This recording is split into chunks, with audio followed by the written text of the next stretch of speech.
Fox Sports. We are the Fourth. We are Ohio. Pitching. That's the name of the game, and when the Indians and Rays get together, runs are usually tough to come by. Corey Kluber and Matt Moore put on a great duel in Game 1. Carlos Carrasco then continued his Tampa dominance last night, outdueling strikeout machine Drew Smyly. Today's finale matches a pair of former Tribe farmhands. Danny Salazar and Chris Archer will square off next on Sports Time Ohio.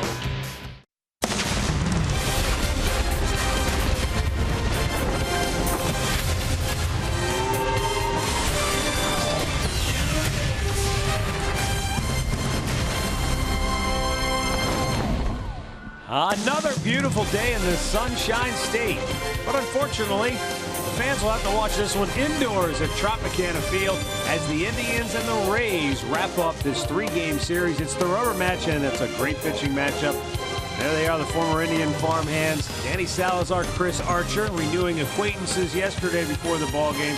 No, Archer will not be batting against Danny Salazar here this afternoon, and that's probably a good thing for him. Probably a good thing for Salazar. He doesn't have to face Archer because these two guys can flat out pitch. And a year ago, Rick, you think back to the game Danny Salazar had here at Tropicana Field, he was on that no-hit pace, that perfect game pace, and pitched deep into the ball game. That was part of that series, and he faced the Rays one time, and he ended up getting the win, going 7 2/3 innings. Gave up a couple of runs, but Salazar, that string stopped. He had 43 consecutive starts with at least 3 strikeouts or more. He only had 2 in this ball game, but he was very efficient. That's why he was able to pitch deep in the ball game. He was 6-1 against American League East teams last year, so the Rays were one victim. And Chris Archer, 0-3 in his career against the Indians. He's off to a rough start right now. Gave up 4 home runs in his one start to the Baltimore Orioles, but Chris Archer is nasty. If he gets the ball down in the strike zone, he can strike you out, and he can minimize the hits. Indians trying to get their first series win of the year and head back home to Cleveland with a winning record, where the New York Mets, the National League champions, will await the Tribe at Progressive Field. We'll be back with today's first pitch coming up in a bit, but first, when we return, Alan Jensen will be back in the studio. Cleveland Indians baseball is brought to you by W.B. Mason, the official office supplier of the Cleveland Indians. By McDonald's, I'm loving it. And by your local Toyota dealers, visit buyatoyota.com. Toyota, let's go places.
Missed at the knees, outside corner.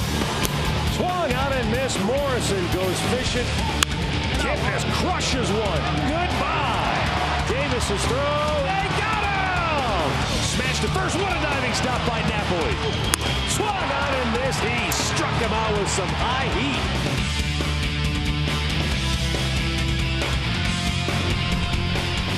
And so we have come to the series finale here in St. Petersburg, Florida. Winner will take 2 out of 3 and move on. Good pitching matchup. With more on that, let's go down to Andre Knott. Well, with Chris Archer and Danny Salazar on the mound, they both were together back in 2006 in instructional league ball for the Indians. Now, Danny didn't pitch at that time at all, but he did say that he built a relationship with with Archer. He says they've talked, they played in the Dominican together, and he says he was a real wild pitcher. Now, for Archer, he has struggled over his last 6 starts. A lot of people think about it that it's really just location, and once he gets his location together, he will be fine at the end of the day. I talked to Archer yesterday. He says his time with the Indians is still very important with him. He says all of his routines that he does in between starts is all comes from his time with the Indians, and he appreciates that time, and he wants to get his first win against the Indians. Hopefully that doesn't happen today. All right, thanks a lot, Andre. Good job ducking the chunks of bubble gum fired your way. Chris Archer on the hill getting loose for Tampa. Here's the starting lineup he will face today for Terry Francona's ball club, brought to you by Progressive Insurance. Rajai Davis once again leading it off. Jason Kipnis, Francisco Lindor. Mike Napoli will DH today and hit cleanup. Carlos Santana's at first base hitting 5th. Then it's Jose Ramirez. Marlon Byrd, Tyler Naquin getting the start. He'll bat 8th. And Roberto Perez, his first action of the year, batting 9th. And our Northern Ohio Hyundai starting pitcher for today is Chris Archer, 27 years old. He's off to a slow start. He's only pitched 5 innings in each of his starts, but his last one in Baltimore gave up 10 hits. 4 of those hits were home runs, so he left that ball game in a hurry. So Archer is 0-3 in his career against his former club, the Cleveland Indians. So we'll see what he has to offer today. Let's set the defense behind him this afternoon. It looks like this. In the outfield, it'll be Jennings in left field, Kiermaier in center, Sousa Jr. over in right, Longoria at third, Miller at short, Forsythe is at second, Morrison at first, and Conger doing the catching. Crew Chief Mike Winters will call the balls and strikes. Mark Wegner is at first base. Marty Foster at second. Mike McClinsky down at third.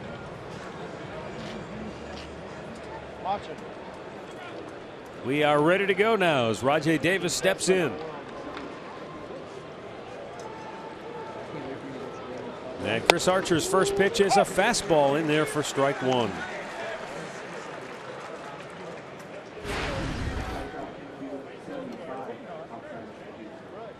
Davis 1 for 7 in the series with a double. Caught in between and waves at it. It's 0-2. Well, Archer, a guy, he was second in the league in strikeouts last year, 252. So if he's on his ball game, he can get a lot of swings and misses.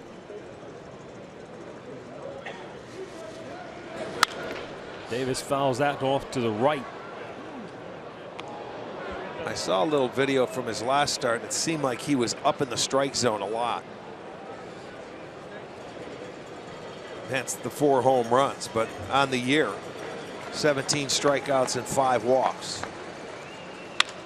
Right back up the middle. Nice piece of hitting by Davis.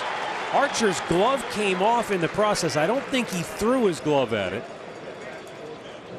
And Davis is aboard with a leadoff single. Yeah, it looks like he catches a little slider out over the plate. Not a bad pitch. Davis did a nice job. And watch Archer go up and try and get that ball, and the glove falls off his hand. So pretty good job of hitting right there by Rajai. Picks up his 4th hit of the year. Davis has a stolen base. He's been caught once. And now Kipnis stands in against Archer. Archer's specific game plan coming into today's start was to, quote, fill up the strike zone. His manager, Kevin Cash, said that, you know, against Baltimore and against Toronto, those hitters, he said, were particularly patient. They weren't chasing his slider. So he said he needs to really establish his fastball, get ahead more, and that'll open up the opportunity to get hitters to chase after the slider. Well, and right there, Davis hit the slider for a base hit, did a pretty good job of staying on it.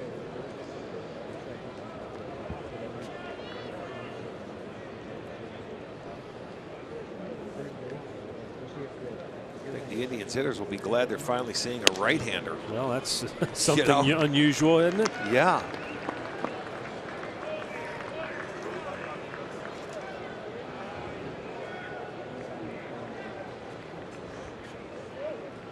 Season began with left-hander David Price, then they got Clay Buchholz, but then all lefties in Chicago.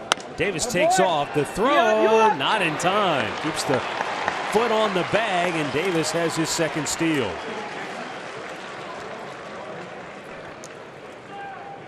The only worry there was, would he stay on the base? Boy, good jump. And he's got it down. He slides early, gets the hand in there, and then just pulls that foot across and keeps it on the base. Meanwhile, Kipnis is sitting with a 3-0 count. And he takes low, ball 4. First two have reached for the Tribe. And now a meeting on the mound between Hank Conger, the catcher, Evan Longoria, the elder statesman and team leader, in Archer. Well, you go back and look at Archer's starts from September. He has been struggling. Andre touched on it at the end of August. Since then, he is 0-5 with a .615 earned run average, and has really struggled. So I don't know if command has had anything to do with it, but that's for a streak for a guy that's as talented as Chris Archer. 2 on, nobody out. And Lindor looks at ball 1 down low.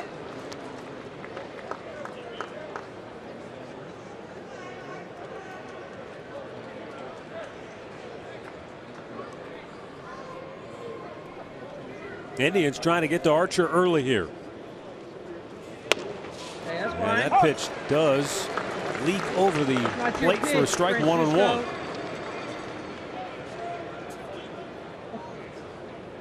There was some talk, and it was written about, that Archer's velocity was down.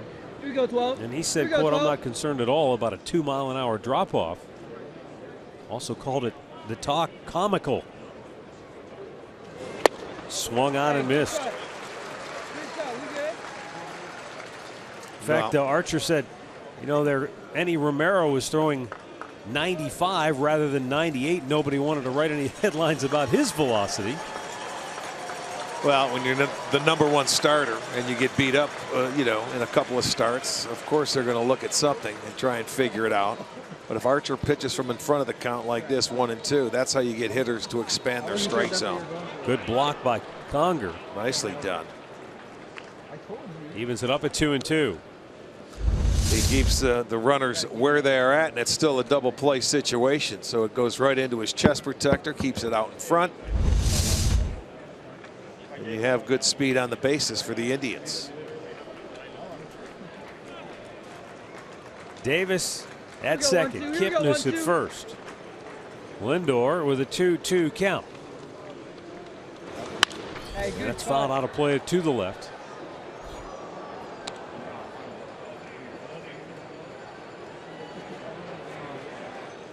Chris Archer said, "I just have to continue to trust my stuff, because the biggest thing when you have a bad outing is bouncing back and trusting your ability, trusting your stuff." He said, "I've bounced back from tough outings before. It's not a foreign thing." Now the 2-2. And he got him to chase.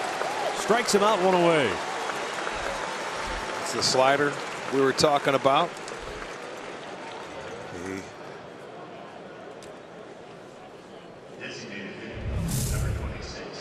Here are the keys to the game, brought to you by Wayside Furniture. When the Indians score 4 or more in support of the starting pitcher, their record is off the charts in the last several years under Terry Francona. Salazar, secondary pitches could be very important today.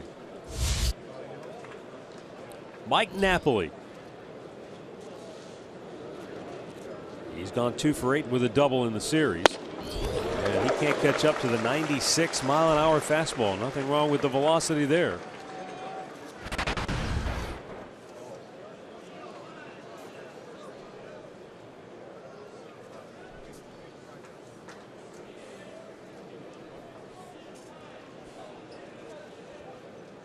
Davis takes off. He's got third base stolen, uncontested.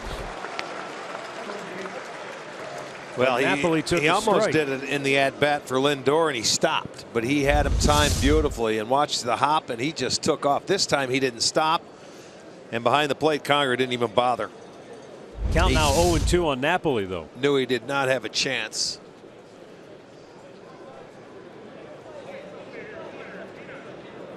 Kipnis did not go, so he's still at first.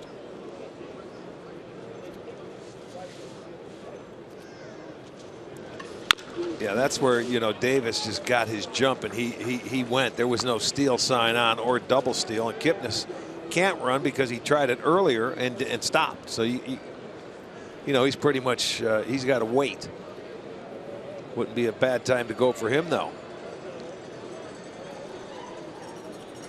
Count still 0-2 on Napoli. Rays really shifted around to the left on the left side of the infield. Second baseman Forsythe shading him up the middle. Punches that one the other way, but out of play. Good job of staying alive. Slider down and away. That's one reason why I thought Kipnis may have an opportunity to run. Could get the breaking ball in a situation. A lot of times you have a tendency to bounce it when you're going for a strikeout.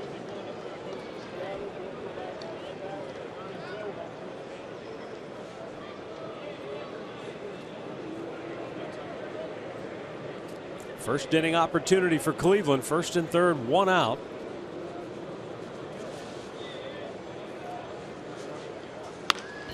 And Napoli pops this one up. Maybe playable here. Morrison in front of the dugout has it.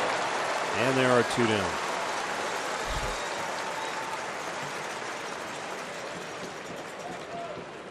So now Archer, opportunity to get out of trouble, and that could be a huge boost for him when you've been struggling and things haven't gone your way. You get into a first inning jam like he was in, 2 on, nobody out. He's able to wriggle off the hook. That could really go a long way to restoring some of that confidence. Carlos Santana, 1 out of 7 in the series with a run batted in. That came yesterday in a sac fly situation.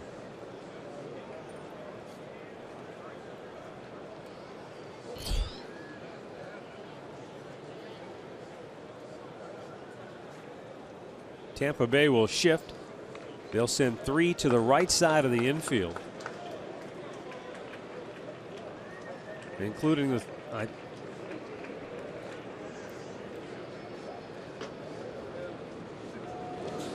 Santana taking, and that's a strike.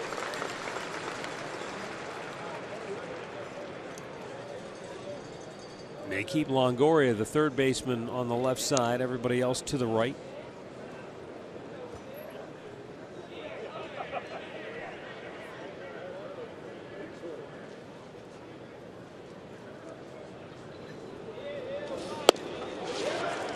And he's quickly ahead 0-2.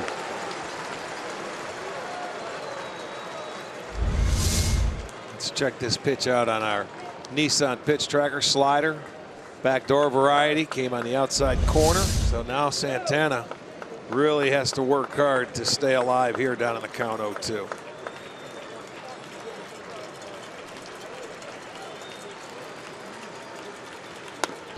Kipnis takes off, and he'll steal that base uncontested. So third steal of the inning for the Indians. 2 in scoring position for Santana. I'll be honest, the Rays looked surprised that Kipnis was running.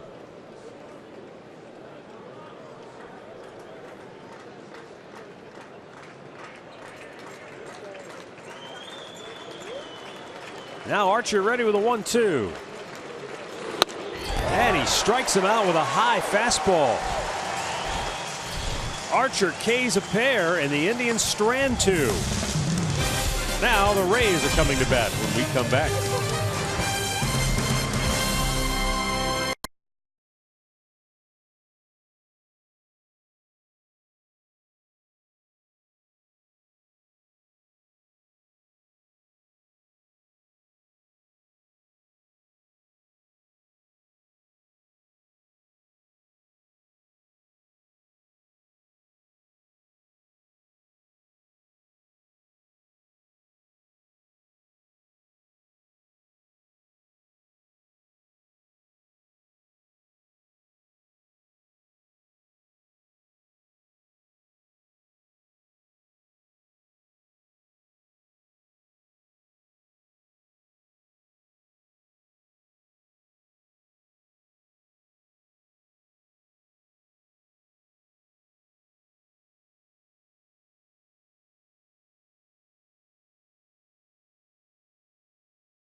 The first, and Kevin Cash's starting lineup today will have Logan Forsythe and Logan Morrison.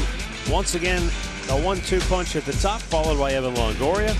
Dickerson, Jennings, and Brad Miller will occupy the middle third. Steven Souza Jr., Kevin Kiermaier, and Hank Conger round it out. And the Northern Ohio Honda starting pitcher, Danny Salazar, 26-year-older, won his first start against the White Sox, went 5 1/3 innings, a couple of hits, 1 run, and had 7 strikeouts in that ball game. He did walk 3.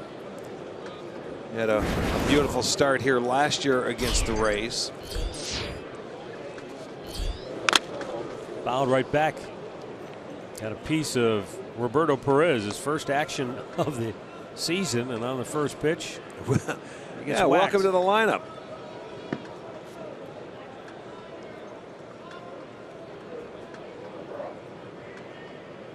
Well, that didn't take long. 1 pitch.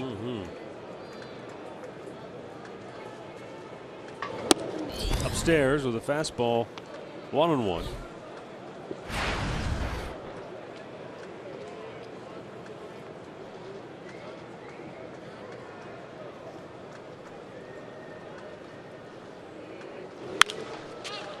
Sky high, but that's going to go out of play down the right side.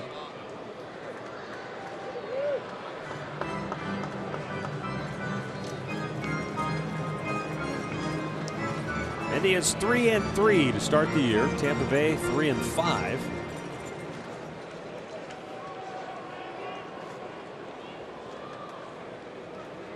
The 6 games played by the Indians, still the fewest in all of baseball.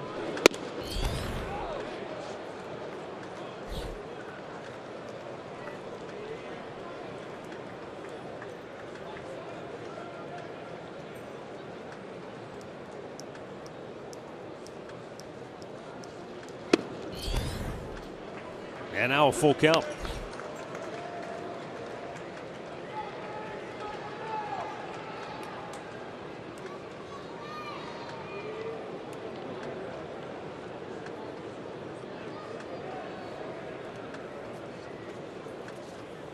Payoff pitch, and it's slap foul again. Pretty good pitching, fouled off there. Down and away, and sometimes it takes Danny a little bit to get his feel for his fastball early in the ball game, trying to command it.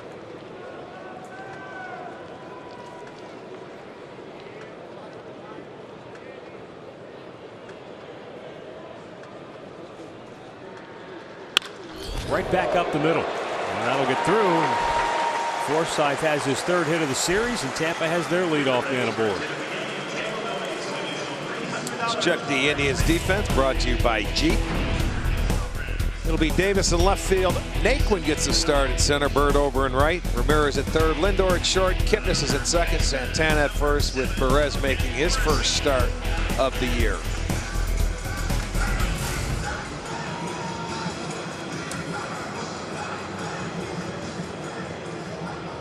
Logan Morrison just 2 for 25 to start the year. Will bat with 1 on here in the first.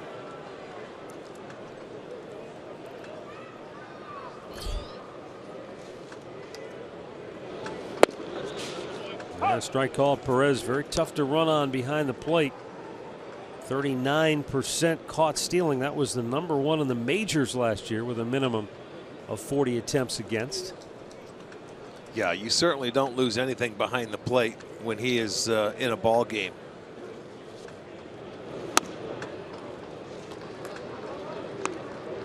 Danny Salazar got off to a fast start last year, won his first 3 starts, went 8-4 in the first half of the campaign, then went 6-6 the rest of the way to finish 14-10.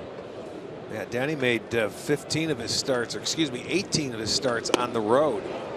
He was one of the few pitchers that pitched better at home than on the road, because the Tribe pitchers, they did very well. They had a over 500 record on the road last year. Yeah, 7-2, 2.96 ERA at home.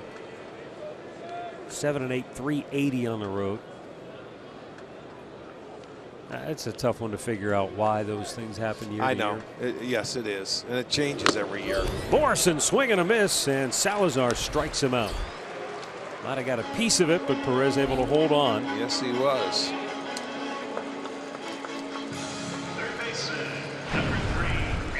Stat of the game brought to you by Buick.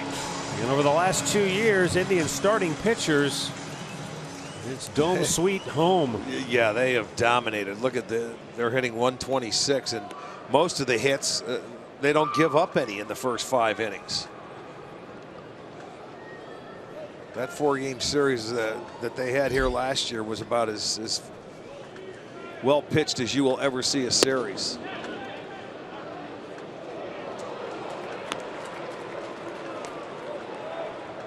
Carrasco, Kluber.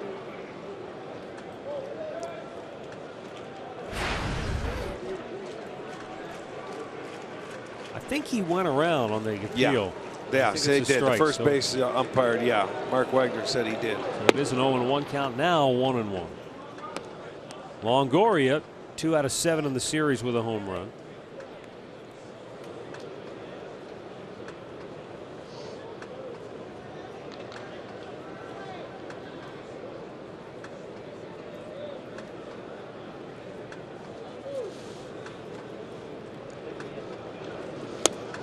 And that time, Longoria couldn't help himself.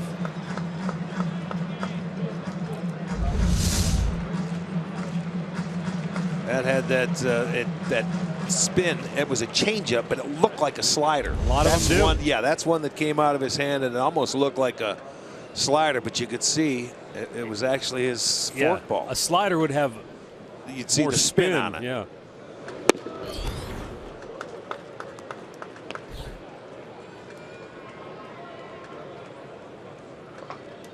Well, 2 balls and 2 strikes with 1 on 1 out here in the first. Normally you see the changeup because of the grip. Normally it comes out of the pitcher's hand and spins the opposite direction. But Salazar has a unique grip for that changeup. Longoria with a long fly ball to center field. Naquin is there, and the rookie center fielder hauls it in for out number 2.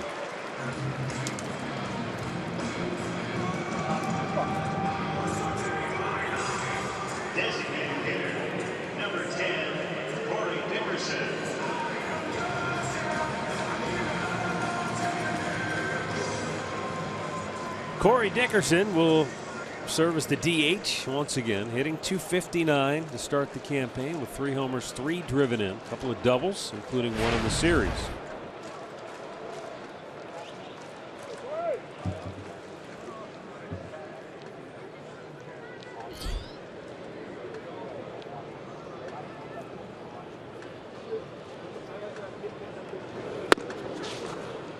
Good pitch in for a strike. Had Dickerson backing away from it, but it was right there. The Indians were able to stop the home run streak that the Rays had going at 21 consecutive games going into last year. That streak stopped last night.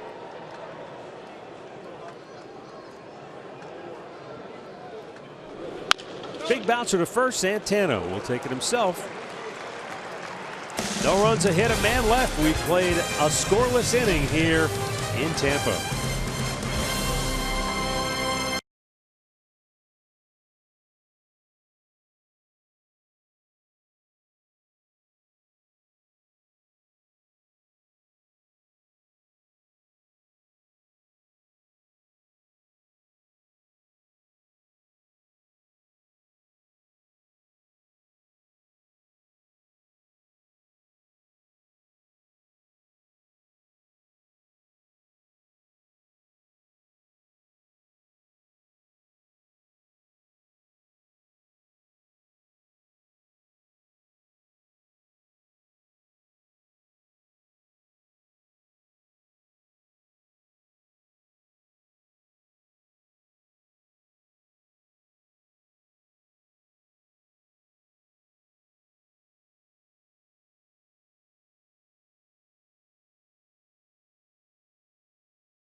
MLB.com @bat app. You can stay connected all season with radio broadcasts, video highlights, stats, news, and more. Download MLB.com @bat, the #1 app for live baseball on your smartphone and tablet.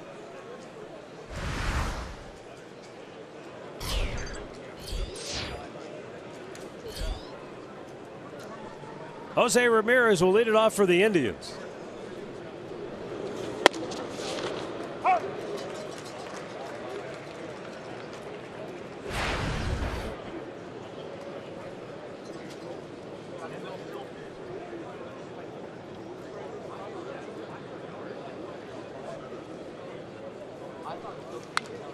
In on his fist, he fouls it back.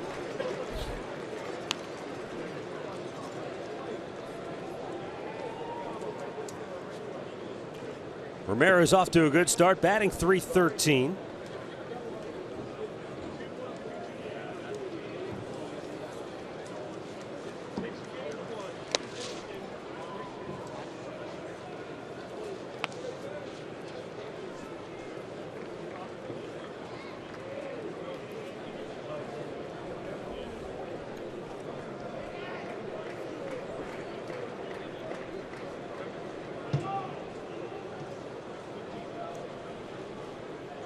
Archer goes with the changeup, and Ramirez chases after it.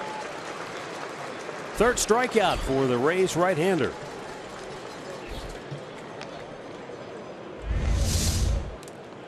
Take a look at the changeup, down and away, bounces, gets him to chase after a pitch outside the strike zone. Gets his third strikeout.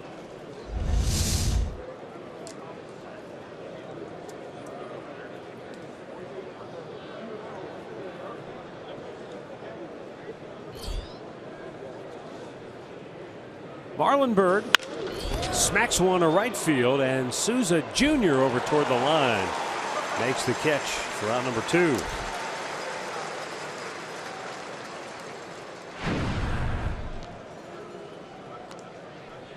Today's Levin player profile on Chris Archer, drafted by the Indians in the 5th round back in '06. The Indians sent him to Chicago for Mark DeRosa in '08, and then he was traded here to Tampa in a monster trade that included essentially Matt Garza.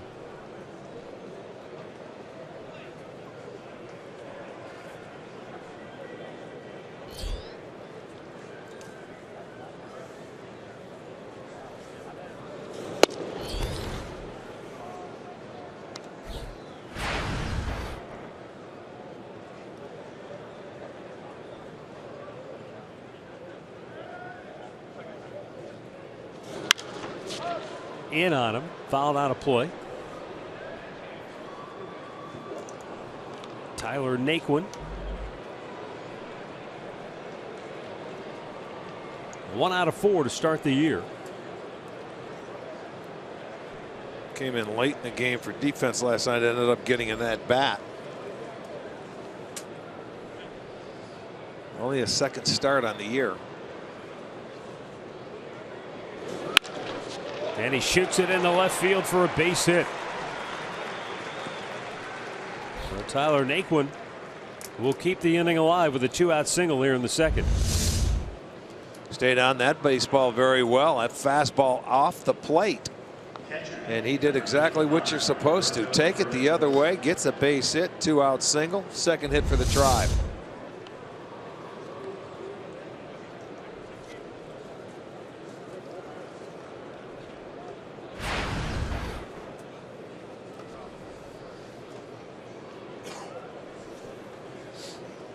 Here is Roberto Perez now. His first at bat of the year.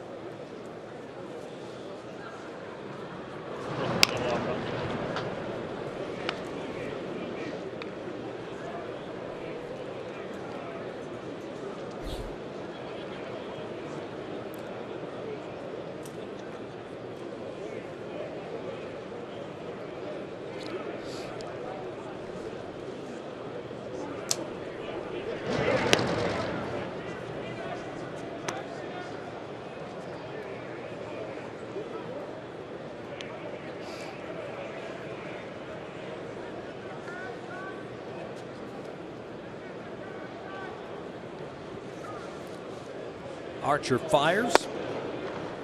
Fastball misses inside.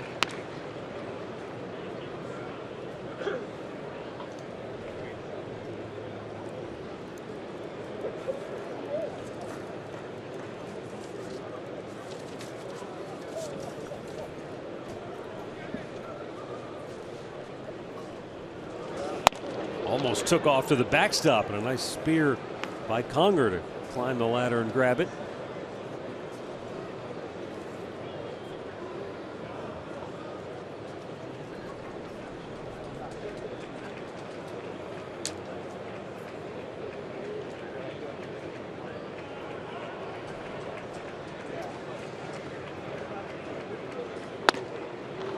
Again, he misses upstairs. In Archer's first couple of starts, as I mentioned, he only went 5 innings in each start, and his first one he had 107 pitches, his second one 97 pitches. So he's been throwing a lot of pitches and only lasting 5 innings, so he's been all over the place. Oh, borderline pitch called a strike. Roberto thought it was ball 4. Well, that's a gift call. That's high. That's not a strike. That's the 3-0 courtesy call.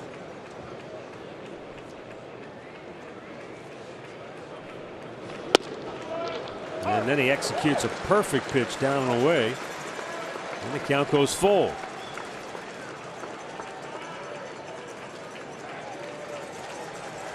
So with 2 down, Tyler Naquin will be off at first base.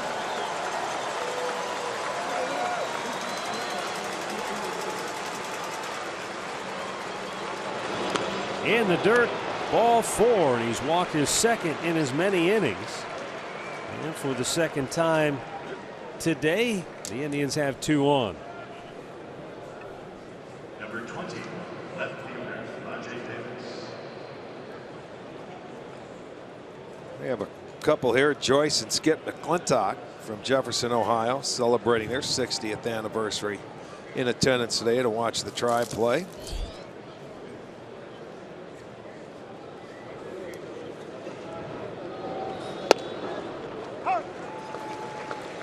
Rajay Davis lined a slider right back up the middle for leadoff single in the first inning. Batting here now with 2 on and 2 out.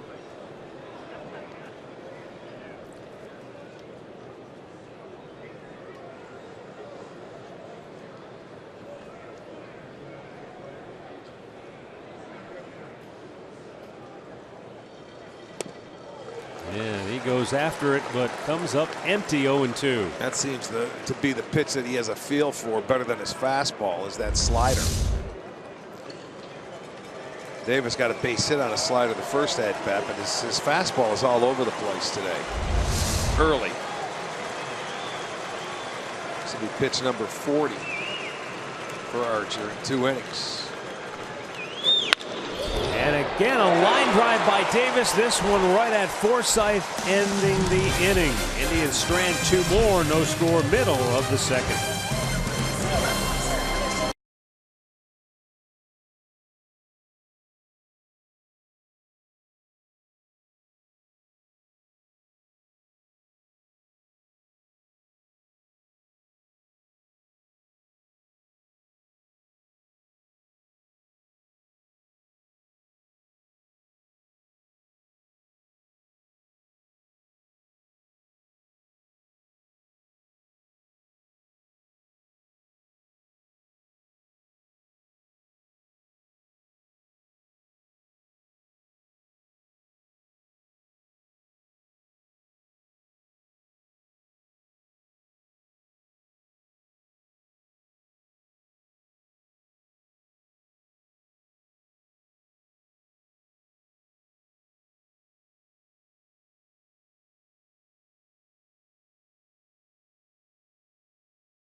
District Ticket, presented by Sports Time Ohio, is back. You can grab some friends and catch the game from the corner or the new drink rails out in left field.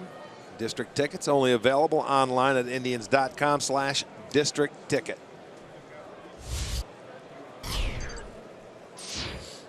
Desmond Jennings will lead it off for Tampa here in the second inning. Danny Salazar goes to work, and it's popped back and just out of play.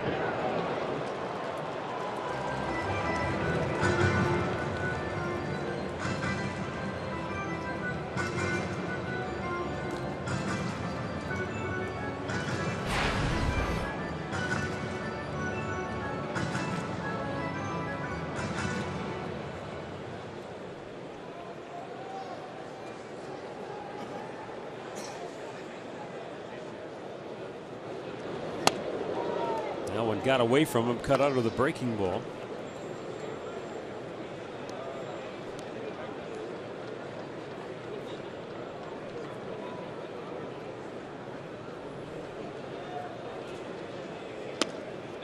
At the knees, just did catch the outside corner, much to the chagrin of Desmond Jennings. He didn't like it.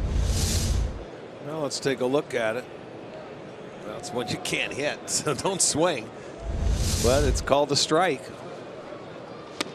And he chases that one for strike 3. Second K for Salazar.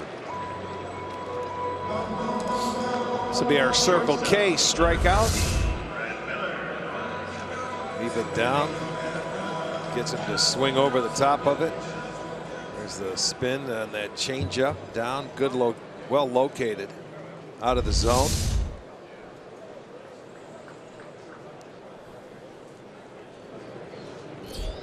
Brad Miller lines one the other way, but foul.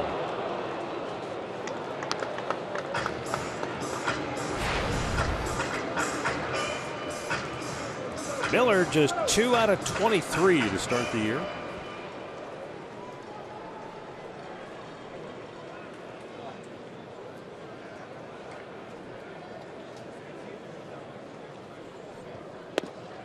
Tried to wrap it around the outside corner, but Perez couldn't get the call from the home plate umpire.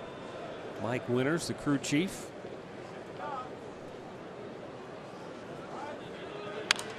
Attacks with the heater, and it's fouled out of play.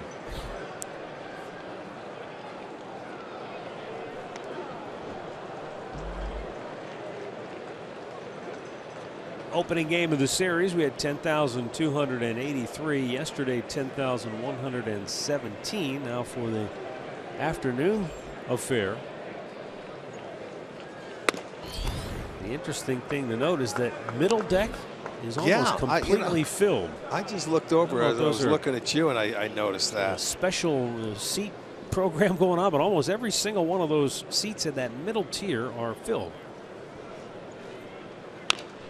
Pulls it fouled as Miller stays 2-2.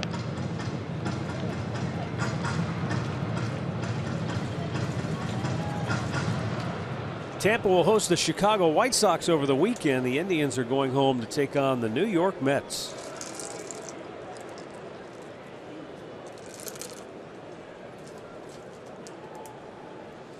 Two offering low. We won't see Tampa again until late June when the Rays come to Cleveland for a 3-game series.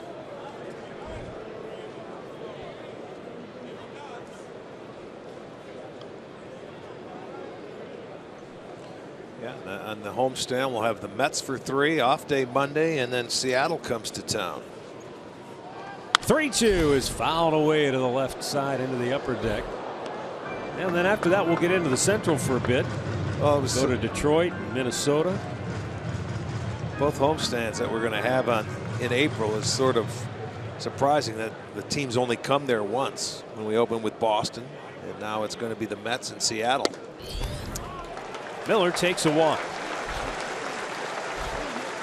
The efficiency with which Salazar pitched in that game against Tampa a year ago is not there today. And the efficiency that Chris Archer was seeking doesn't seem to be there today either. Steven Souza Jr.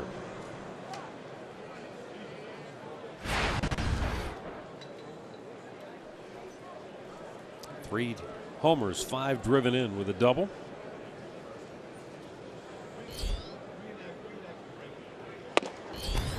And there's a strike call to the outside corner.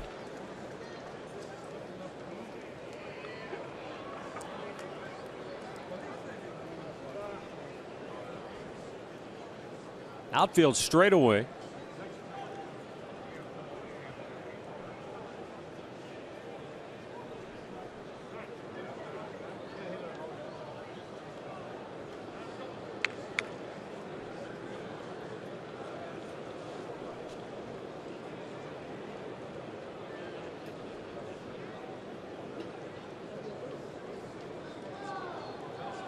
And Salazar taking forever in a day to get the sign from Perez. You know how they like him to work quicker. They want to see that tempo up. It's not up today for him.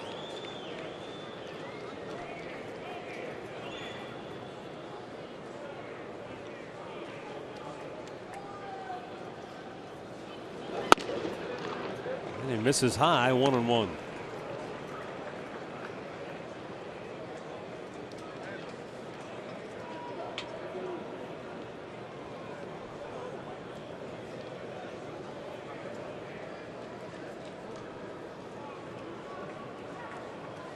Pace always slows considerably when you have a runner on base, but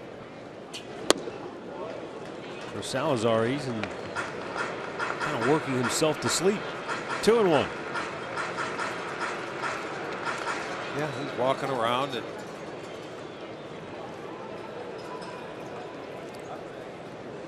we'll see if maybe Mickey says anything in between innings to keep him moving a little quicker. Get into that rhythm or get a nice tempo. 3-1. Also remember, this is Roberto Perez's first action of the year, so. Well, you know, it's pretty simple. Danny's going to throw primarily fastballs. That he shook off a couple of times and he threw the slider, but it's basically fastball changeup for him. And you get behind the count and let's go. Heater. Missed outside. He's walked 2 in a row. We might see Mickey Callaway sooner than you were thinking. As Kevin Kiermaier will be the batter. Center fielder number 39, Kevin Kiermaier.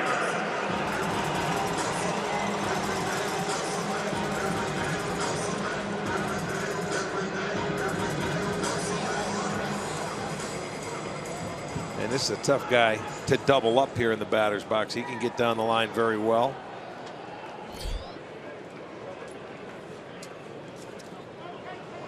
Matter of fact, beat out a double play yesterday to score their only run.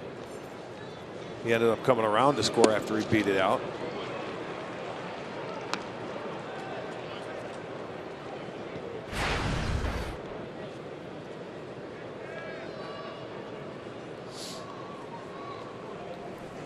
So one thing you want to do with this Rays lineup, you don't want to give them any free base runners. They have to work their way on. They have a tough time hitting. Only hitting .216 as a team. And in the first 2 games, we've documented, you know, how they get outscored in the first 6 innings of a ball game.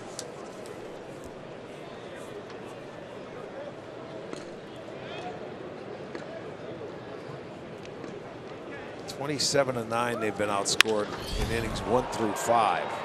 Lazy pop to left. Davis makes the catch, and the runners hold. 2 down. Arkia in the driver's seat shows you that when the Indians score 4 or more runs of support for the starting pitcher, in other words 4 runs when he's in the game, for those of you who don't know what that means, they're 149-15 and they've won 38 in a row. That goes back to since Terry Francona took over as manager.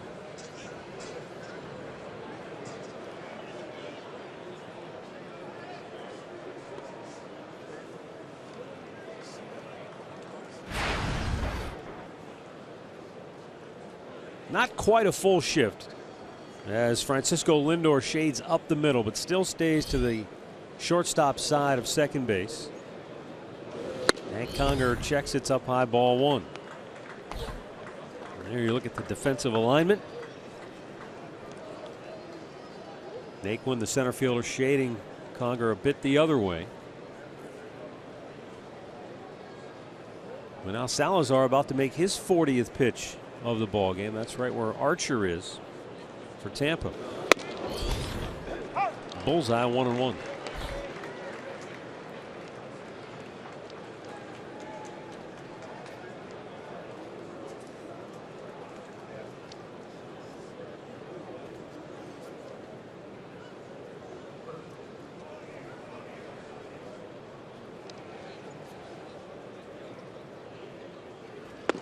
Oh boy, did he take something off, and Conger was way out in front of it, 1-2. Yeah, cheating for that fastball. Boy, out of the hand, it must have looked like that fastball, like he was going to get on it, and the next thing you know, he's way out in front of it. Yeah, you can see how that change of pace, that hitter gets geared up for that mid-90s fastball. You know, you have to start a little bit earlier, and that's an excellent pitch. 2 on, 2 out, 1-2 pitch. Wow, 97 at the knees, but no call. And it's 2-2. Well, you know what? He was rocking to sit away. That ball was a strike. He didn't get it called because he was looking on the outside part of the play, but you can't make a better pitch than he did right there, and did not get the call. There's the 2-2. Smack to right center. And a sliding backhanded catch by Marlon Byrd. Saves a couple of runs and ends the inning. Well, Marlon Byrd showing he hasn't lost a step in the outfield as he runs it down, and the inning is over.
All around after that fine catch he made to end the bottom of the second inning.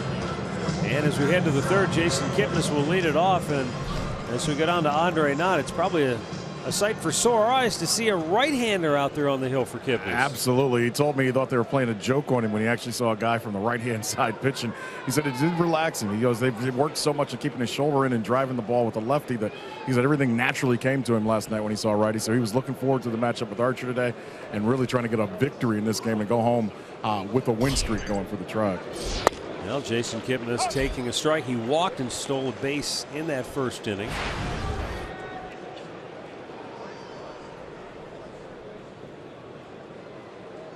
Here in the early going, both Danny Salazar and Chris Archer are searching for it. Now, they haven't given up a run because their stuff is so good that they can still work out at jams, but neither one of them has really gotten into a good rhythm yet. Well, the Indians have had at least 2 guys on base in the first 2 innings, and he's had to throw a lot of pitches to get out of it. Bird just made a nice defensive play after we thought Salazar had him struck out, so it was a good play to save right there. That would have hurt. Pulls that breaking ball on the ground to the right side. Forsythe throws him out. 1 down. Burned, you know, that's a big play for the Indians and Salazar. He gives him that fastball away. And he got an extra strike in that at bat, but that fine play gets him out of the inning. Left a couple stranded.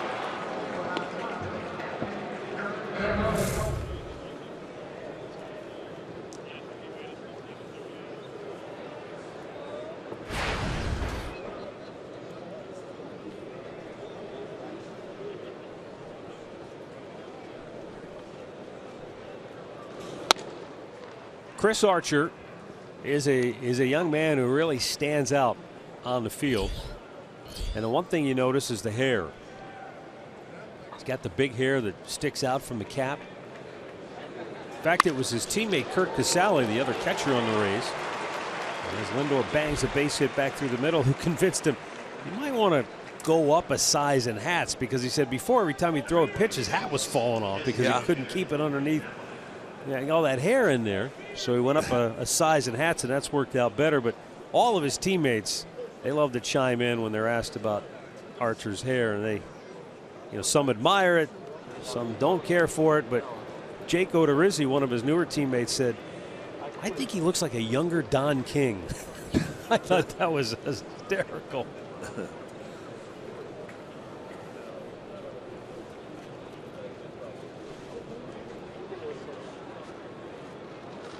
Mike Napoli taking, and it's ball 1. But Archer has become, I don't know if he's the face of the Tampa Bay Rays, because I think that's Evan Longoria. He's the elder statesman, the guy that's been here.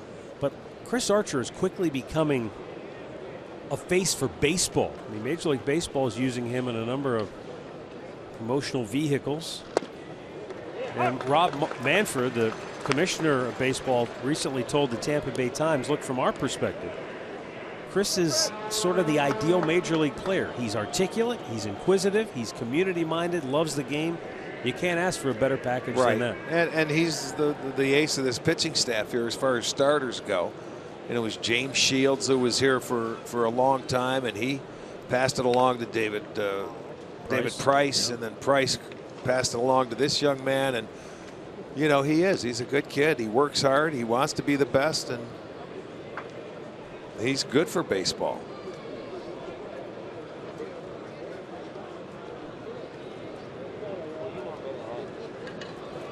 Lindor tried to make something happen. And Archer delivers a strike. And I think Francisco Lindor has a similar opportunity that Archer has. I mean, he's a guy that's young, he's articulate, he's all of the things that Archer is, and he just doesn't have as much time. Not that Archer's a grizzled veteran by any means. No, he's 27 years old, but it's you're right. Great personalities. Yeah. That's what the Seems like they enjoy the game. They have fun. They're smiling a lot. And I think that's what the game needs to grow, to attract some of the younger fans and get people excited about baseball. You need those kinds of personalities. Archer's 1-2 to Napoli. Fire to first instead.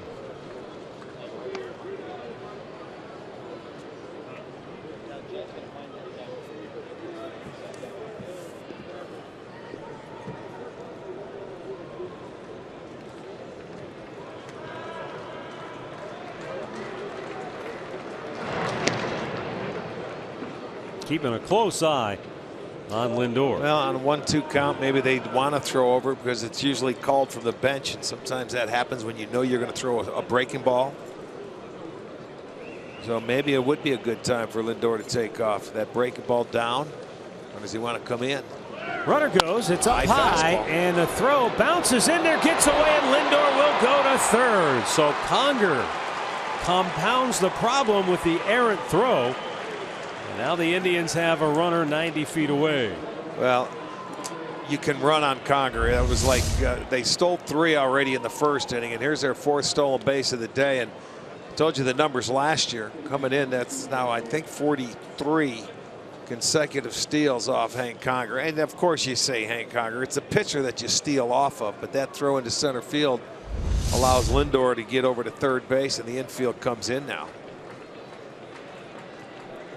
Napoli fouled out to the catcher's first time up, takes it off the dish, and now a full count with Carlos Santana waiting on deck.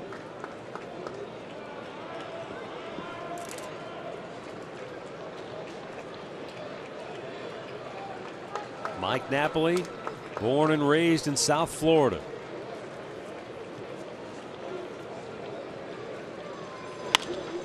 Popped out of play.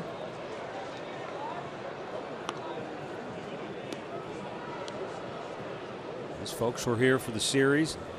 Saw them today at the hotel and said, "Are you going to make a trip to Cleveland soon?" They said, maybe when it warms up. I said, "What, are you talking July?" Yeah, we'll be there for July 4th. Here's the payoff pitch to Napoli. And he got it by him. Foul tipped it into the glove.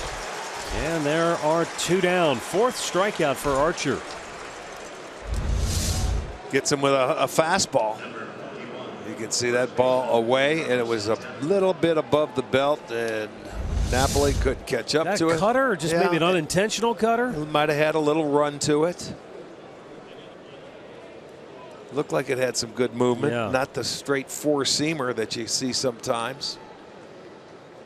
Well, here's Carlos Santana, the infield back. 3 shift to the right side. He hits one to the left of the pitcher. It's going to be a double because there's nobody over there.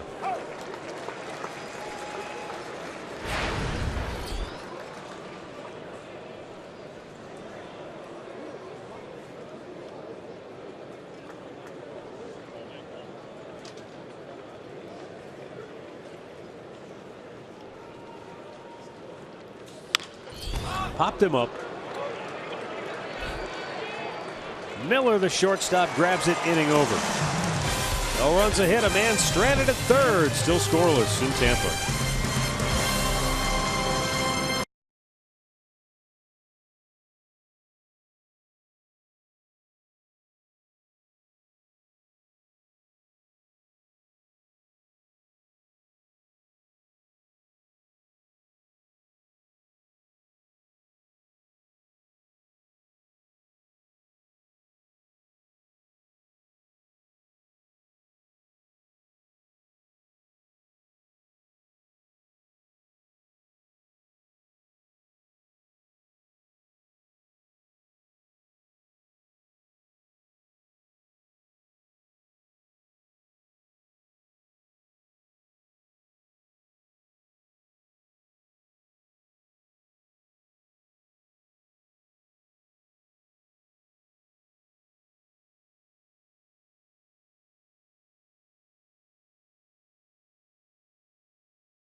Stay tuned later in the game for Miller Time, brought to you by Miller Lite. Bottom of the third, no score. Top of the order due up for the Tampa Bay Rays.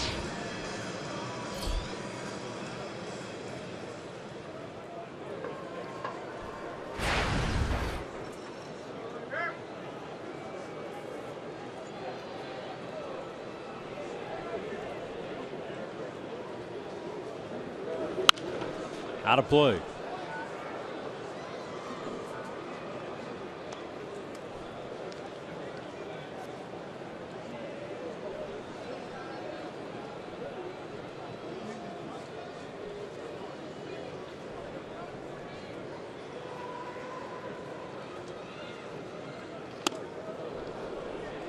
cut underneath another breaking ball. Yeah. He's tried that pitch a couple of times today, just hasn't had a feel for it. But you know, you don't see him go back to it and try and get a feel for it. It ends up coming down. You can see he's talking to himself right now. He's got no feel for that slider. So it's basically fastball changeup with him.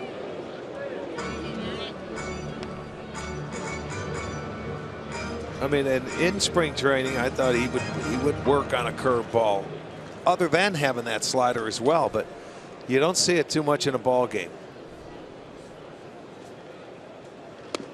Swung on and missed. It's 2-2.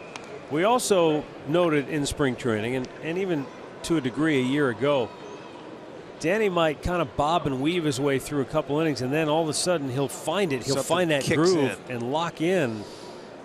And he can motor through the lineup a couple of times. Well, he Strike three called. Third strikeout of the afternoon.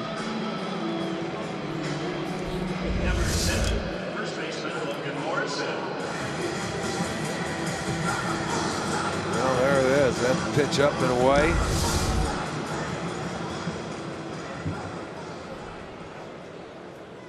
Now Logan Morrison.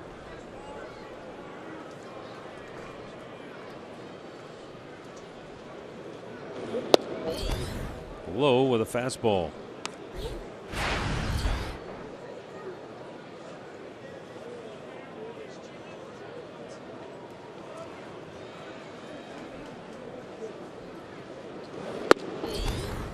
That heater is right down the middle. And he took it for a strike, 1-1.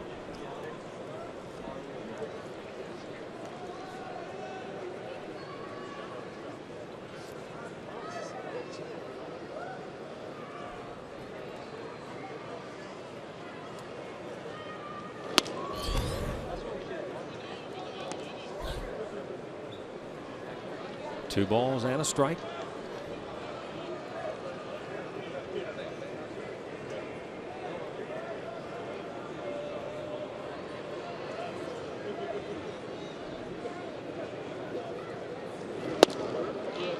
Now, what was wrong with that pitch? That's a weird one for me. I know it's an off-speed pitch. It's not the fastball. Let's take a look. You know what? He's not calling anything down in the zone. It's a strike. Those pitches are better than the one he just rang up Forsythe with. That was, you know, up and out over the plate. He's not calling a low strike. Golfs this one sky high, right center. And Naquin, the center fielder, gets there to make the grab. Time for a studio update. Here's Al Pawlowski. Number 3, third baseman Evan Longoria.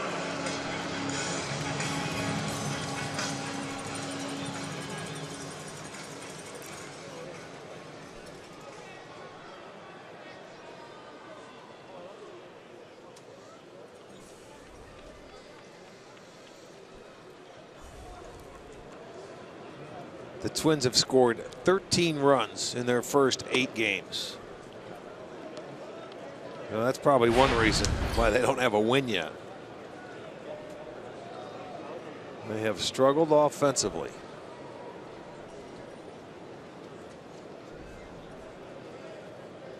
Evan Longoria checks. It's a fastball for a called strike. We've had this conversation before about early in the season, people tend to put more emphasis on what happens in the first week or two of a baseball season. Same thing happens in July or August. It's not that you don't notice, but not as big a deal is made over a 6-game, 5-game losing streak. But you know, if you're Minnesota sitting there at 0-8, it's a little bit different than Atlanta being 0-8. Atlanta, I think people recognize they're rebuilding. They're trying to put it back together. Minnesota, I think a lot of people, myself included, were expecting bigger things from the Twins this year. And to this point, it has not materialized. Danny Salazar may be finding his groove. Strikes out a pair here in the third. Still no score.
tickets still available and include 8 different plans. When you buy a prorated 20-game plan, you'll get up to 12 games for free. Just go to Indians.com. Jose Ramirez will lead off the 4th for Cleveland.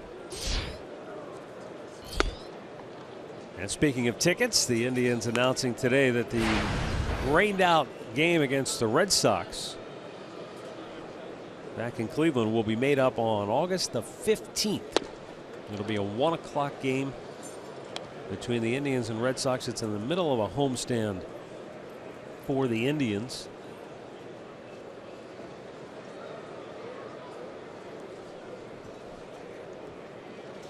Ramirez taking, and that time it's called a strike.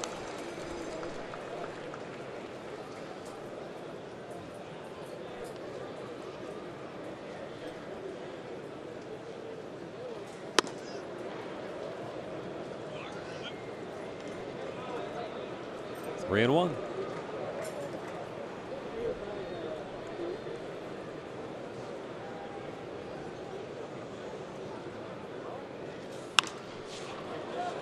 I don't think Ramirez knows where it's at. It's over toward the Tampa dugout and out of play. Jose swung at that pitch, and by the time he got done with his follow through, he was all spun around.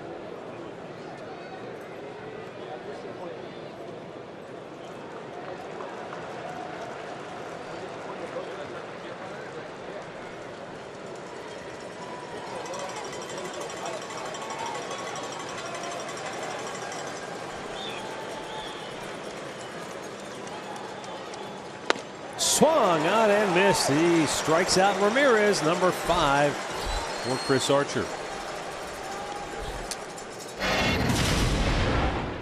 Today's injury report brought to you by the attorneys at Elk and Elk. And for Minnesota, the news doesn't get any better with their closer Glenn Perkins being put on the DL. And boy, the story just gets stranger in Boston surrounding Pablo Sandoval. He's been put on the DL with a left shoulder. How do you hurt your shoulder when you don't play? Yeah, good question.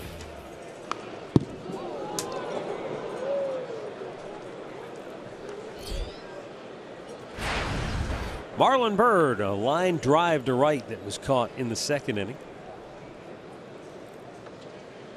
Chris Archer last faced the Indians in September of 2014. He was matched up in a game against Corey Kluber, which was a dandy. It was a 1-0 Indians win.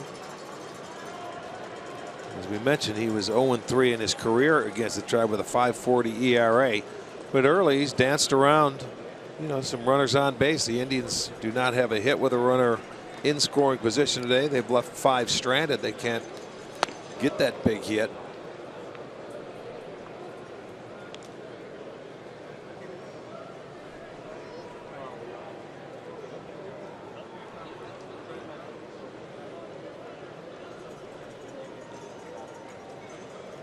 Archer wears the stirrups, the high socks.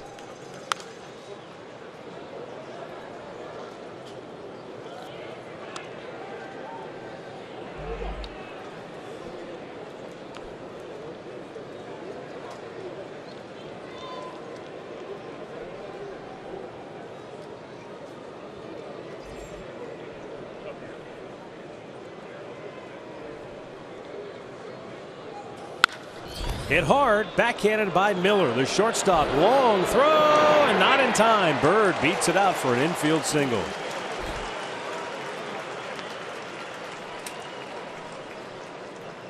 Well, had to go to his backhand side, and by the time he can plant and throw, Byrd is going to get down the line and beat it out. So that a way to hustle and beat that ball out. Morrison did pick it. You can see Byrd has the foot on the base, and then here comes the baseball. A 1-hop throw. So that's going to be an infield single, the 4th hit for the Tribe. They have a hit in every inning. And they have first 2 innings they had at least 2 men on. Only 1 last inning.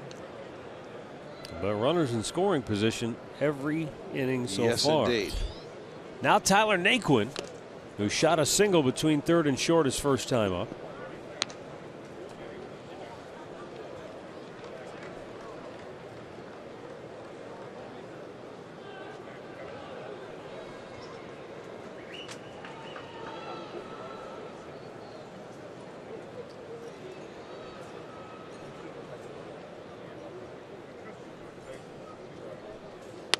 way outside.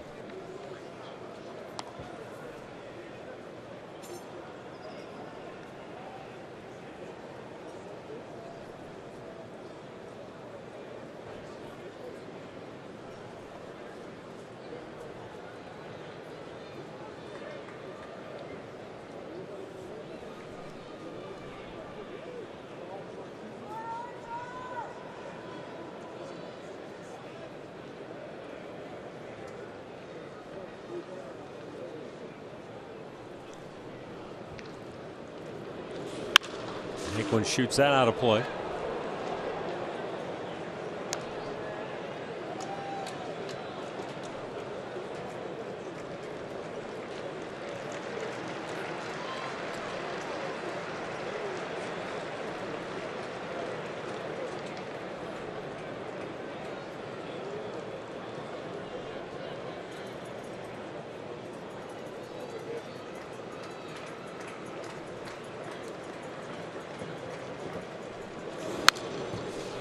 And another foul back as Tyler Naquin tries to solve Chris Archer for the second time today.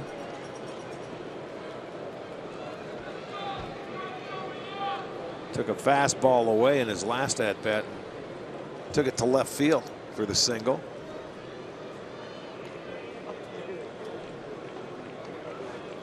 Want to try and go inside here.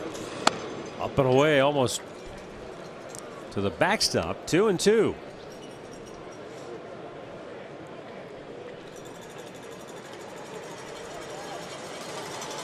Well, that's a good way. You can see sometimes they wanted to go inside, how a pitcher can miss his target, and he missed by a lot on that last pitch.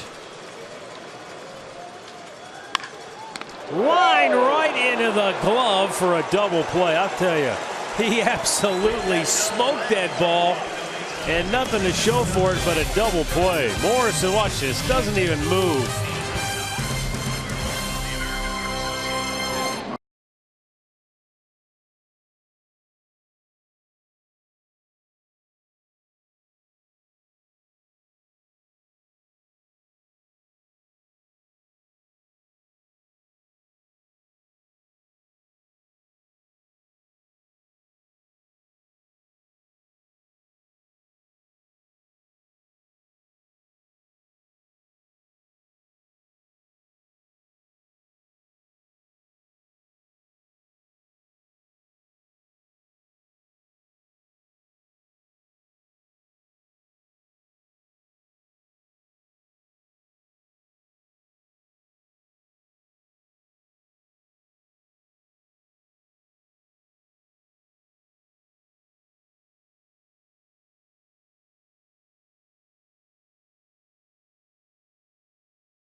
To Andre Nadu has news of a different type of Rays mascot, one that the Indians weren't beating up on. No, we didn't beat up on this one. But, you know, when you come to a ballpark, especially here, you never know what you're going to see, right? Yesterday, we look over into the dugout. This is when Tito Francona was going to talk. And there was a poodle sitting there. That's a real poodle, everybody. His name is Max. He's 4 years old. He's 60 pounds. He's got a color of red. And they just take him around. And you get to see him all over the ballpark. I actually got to meet Max. A great dog, and that is real. He can do all kinds of stunts. They put him in cars. So, Matty, I know you don't like to go out to right center there to see the Rays. Should I bring Max up to see you, maybe? Anytime. He can take over. I'll take a few innings off. He was teaching Andre how to drive the cart. Dog's unbelievable. I don't think I've seen more people want their picture taken with a dog than yes. They were all walking over to the dugout, so take my picture with the dog. Corey Dickerson ground out his only time up. Danny Salazar has set down 5 in a row. Back out of play.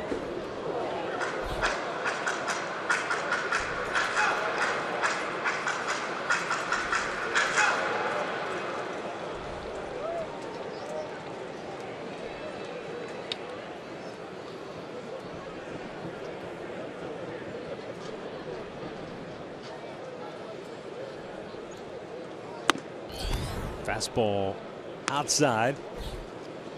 2-2.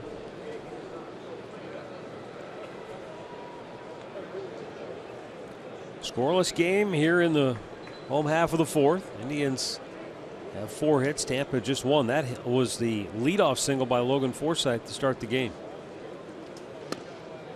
And another borderline pitch. It's like I'm not trying to pick on Mike Winters, but he seems to be having one of those days where it's flip a coin sometimes back there. Now there was another breaking ball he's trying to get a feel for, but that one was up and out over the plate.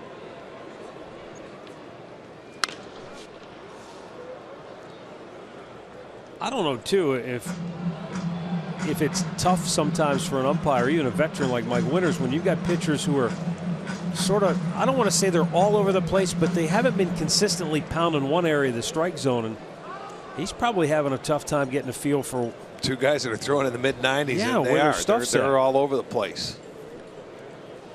Archer has 72 pitches through 4, and we see Danny Salazar now. He's 64 with nobody out here in the bottom of the 4th.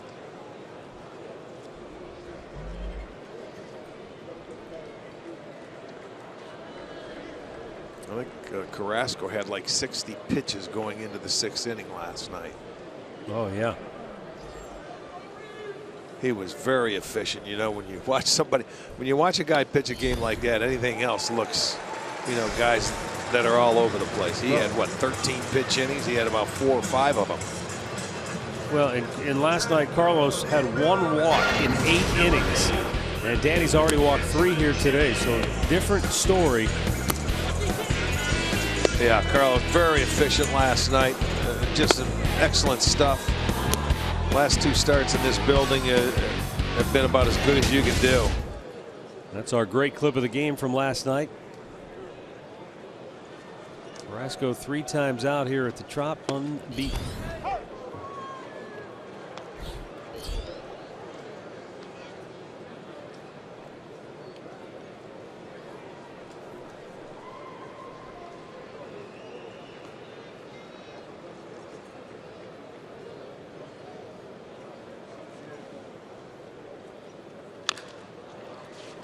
Fouled off by Jennings, 0-2.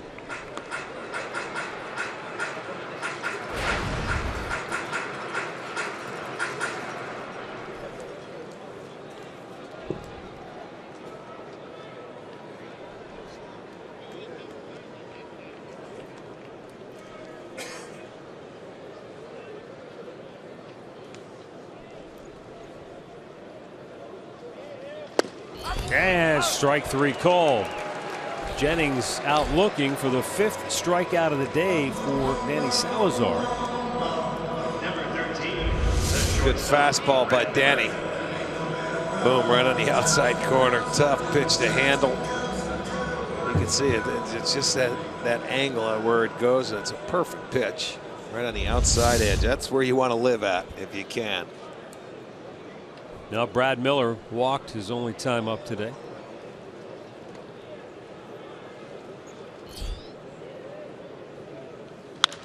Out of play.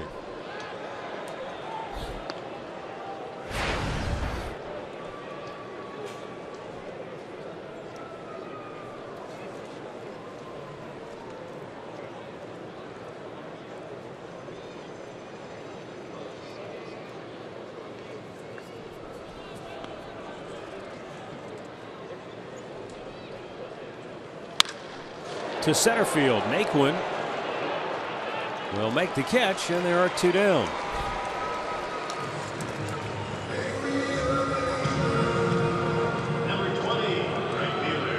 Steven Souza Jr.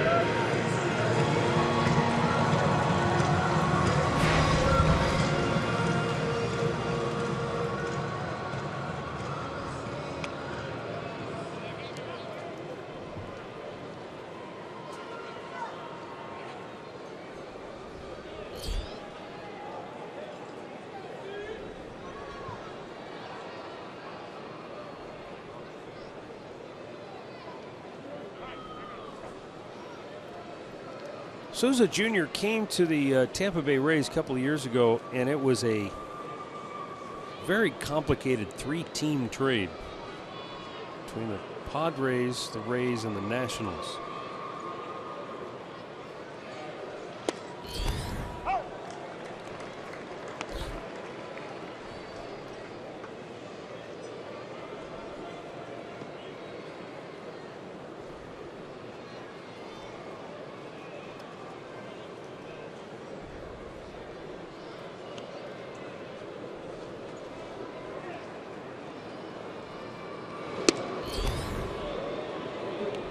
Fastball just missing. 1-1.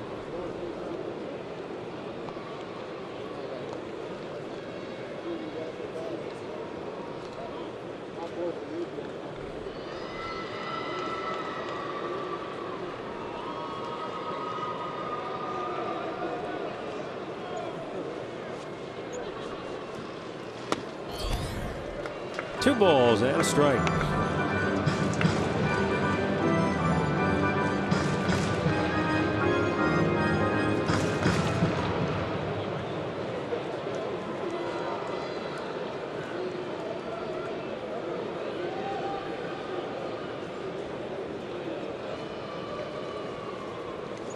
Steven Souza Jr.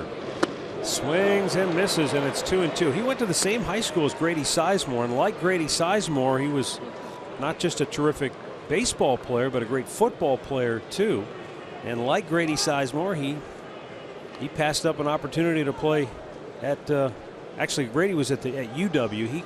Souza passed up a chance to play at Washington State, signing on with the Washington Nationals. He goes down hacking. And Danny Salazar with his 6th strikeout of the afternoon. And we stay scoreless through 4.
Baseball is brought to you by Levin Furniture. For the best deals on furniture and mattresses, shop Levin.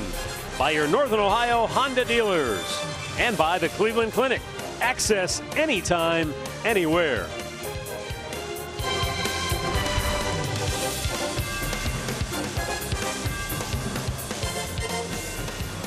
No score, 5th inning.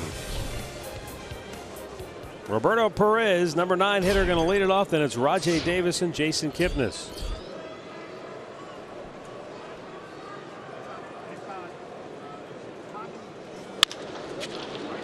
Slow chopper to short. Miller doesn't come up with it cleanly, and Perez will reach on the error. Second error of the game for Tampa. They had a couple last night. So there's your first. See if they can take advantage of the mistake, the error leading off the inning here.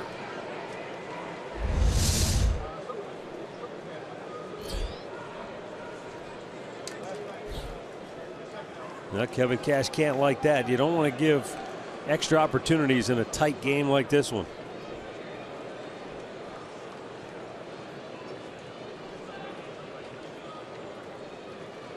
Rajai Davis squares, takes, it's up high, ball one.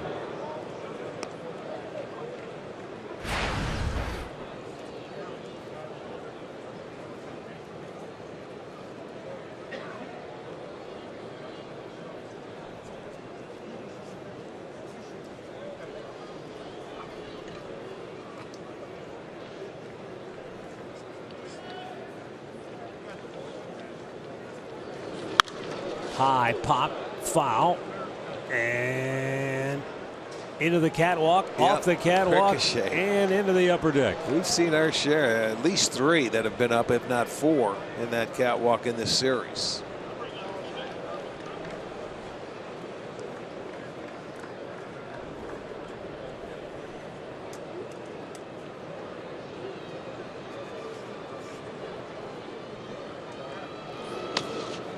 Davis looks, it's down low.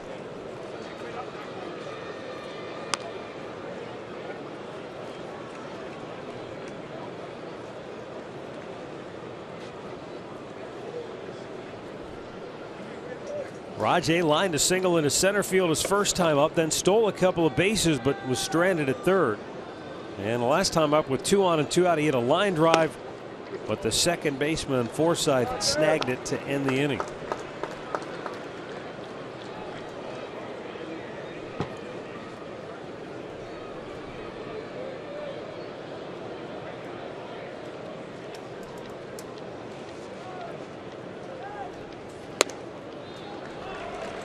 Well, he walks him, and now the Indians are in business. The first 2 on, just like the first inning, with nobody out. And down to Andre. You know, last night, you know, Rick, you mentioned this when it happened during the game, but when Davis hit that double, and it didn't go much further than outside of the, outside of shortstop. I talked to Terry Francona this morning. He says, I want to take a tape of that, and I'm going to send it to our minor leagues. He goes, that's how we have to play. But he goes, I want the kids that are learning to come up in the game, come out of the box and think you can do that as soon as you hit it. Because a lot of times he hits the ball and he waits to see where it goes, and then he figures out how he runs. He goes, the way Davis came out of the box is how I want all 9 of our guys to come out of the box every single day. Well, that's where doubles are made right there, Andre, coming out of the batter's box thinking second, and then you can always stop if you can't make it and go back to first. But, you know, you watch those guys come out of the box, and that's the biggest difference. You do that every time, it becomes habit. And it's fun to see. Nowadays, when you see guys busting it down the line and come out of the box, it's a rarity. Kipnis cuts and misses at a pitch on the outside corner, and it's quickly 0-2.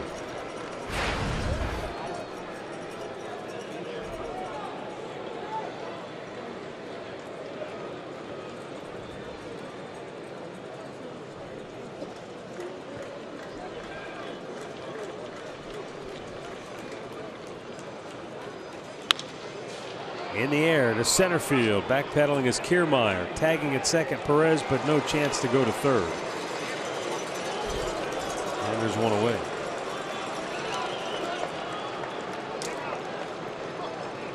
You know, I wonder too sometimes, this is what I've always wondered about that observation that Tito made about Rajai Davis. He's fast. He's one of the fastest guys on the team, if not the fastest guy. So when he busted out of the box, you know he's fast because he is. But if a slow guy runs as hard as he possibly can, do you notice that he's really busting it, or are you just saying he's got to run harder because he's not fast? No, you know the speed of everybody. You could, I mean, you take advantage. I mean, you don't have to be fast to be a good base runner. You take what you can get. You always say Grady Sizemore wasn't a blazer, but he ran hard. Yeah, I mean, yes. Base running is all knowing, outfield, what you can do, situations. You can be a very good base runner and not be a fast runner. But if you do it consistently or almost every time you're out there, you know, you don't take for granted. You know, watch Bird. He's not a fast runner, but he's out of the box and he knows he's got to put his head down, get through the base. You get an infield hit. To me, that's all you're asking right there. Last night, what did we have? Lindor beat out a double play ball. Right. Boom. He stayed alive, ended up scoring. So, it's little things that you have to do it consistently. You just can't do it one day and not feel good a day and not do it. You got to give it your all the time. And at least so try. many plays are bang, bang, bang. It's the time you don't. Right. It's the one time you go, oh, I'm not going to get a hit. And you take a couple of slow, and then you have to try to pick it up. They boot it or something, done. and you look, you look silly. Yep. So I'm saying if you can do it consistently, it just becomes a habit, and a good habit to get into. Like I said, on a bad day, if you go 0 for 4 and you hit, let's say, 4 ground balls, you have to run hard to first base 4 times. That's it. It's not asking a lot. And then go play great defense if you don't get any hits. 90 feet. Run hard 90 feet. That's right. Lindor takes down and in.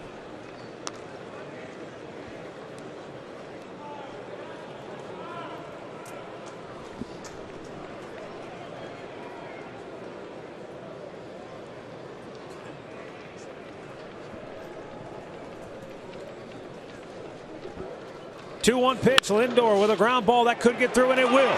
Around third, Roberto Perez going to be waved home. Sarbo trying to bring him in. Sousa's throw way offline. It goes to the backstop. Lindor goes to second base. Davis down at third.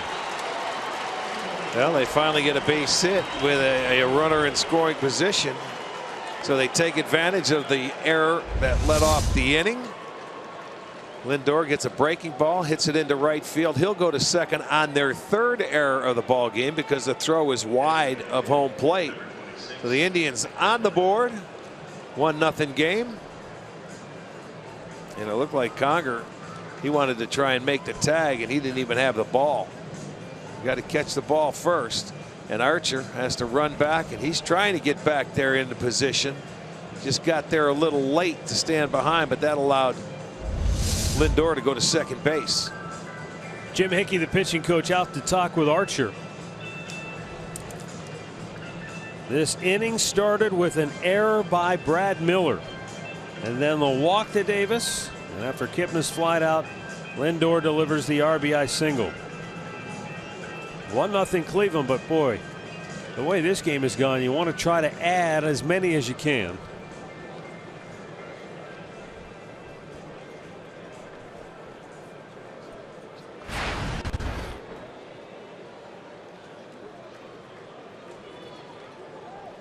And they did not give an error on that play, although they must not have been watched because Lindor was at first base and he didn't go until the ball got passed. But they did not give an error.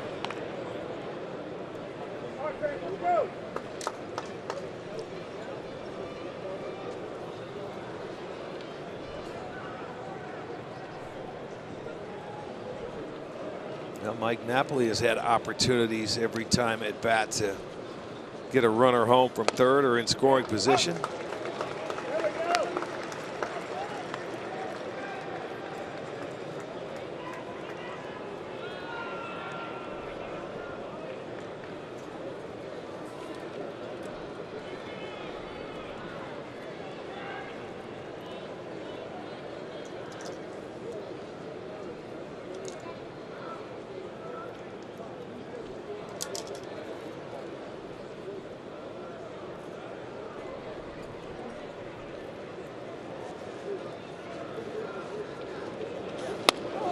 Something we talked about earlier in the year. When you get that runner at third base with less than 2 out, trying to get him home. Remember we talked about if you can do it around 60% of the time. The Indians were 4 out of their first 5 on the year, but well, it comes in spurts too. Sure. You know, it's tough to stay hot, but you have to find a way to take advantage. When you face good pitching, you've got to take advantage of the opportunities you have.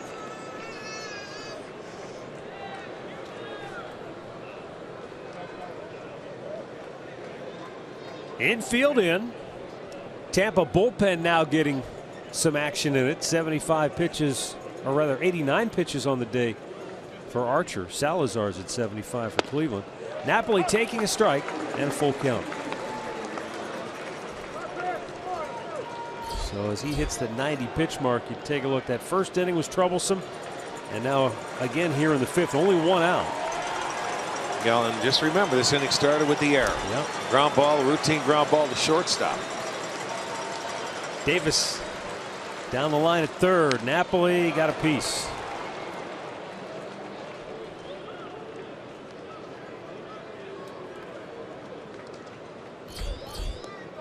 Steven Geltz getting loose for Tampa, but just now starting to throw.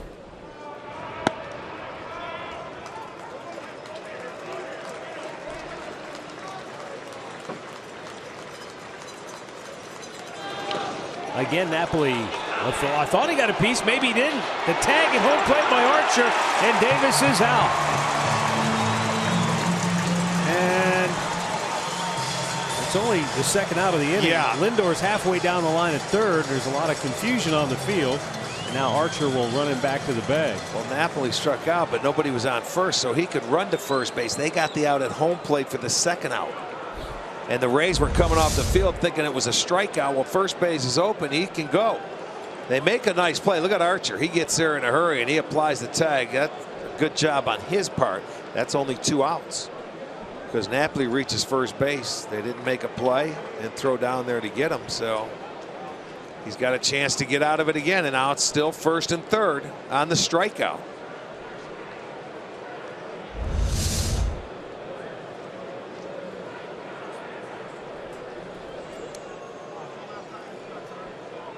So Lindor is now at third base. Napoli at first.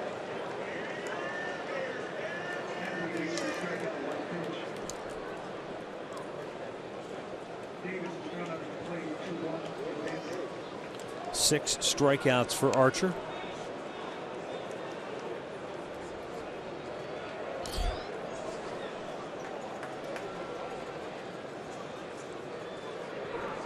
A lot happening on that play.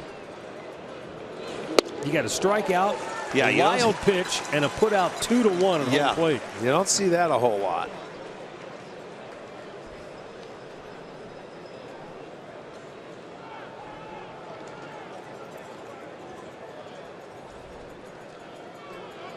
And still only 1 run in for the Indians in this inning.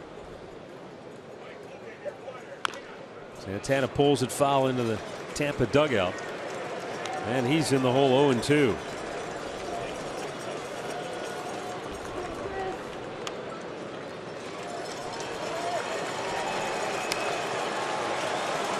Carlos Santana right now 2 hits in his last 17 at bats. And in the hole 0-2 here.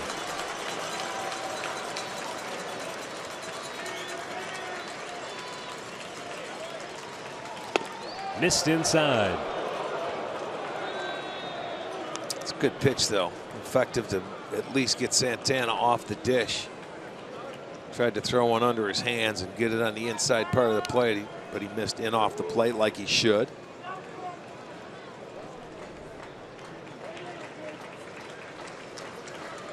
Archer sets, and the 1-2 is up high.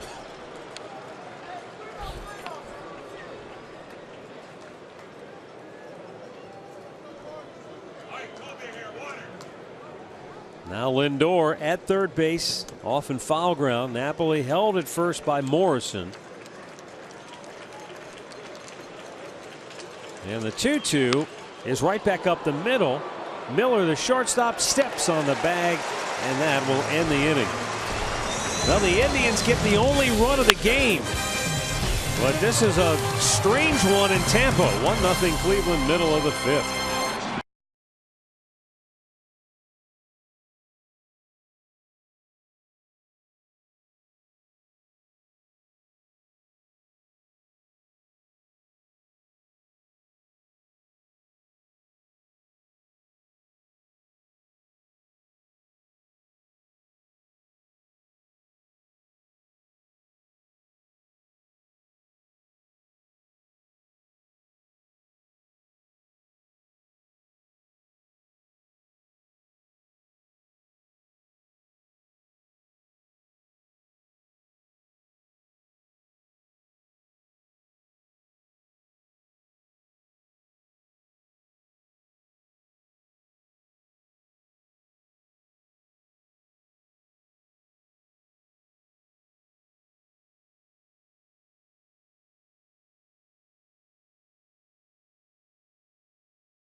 including savings and access to Tribe Rewards. And today's Tribe Rewards TV code is Urshela. Visit Indians.com season tickets for complete details.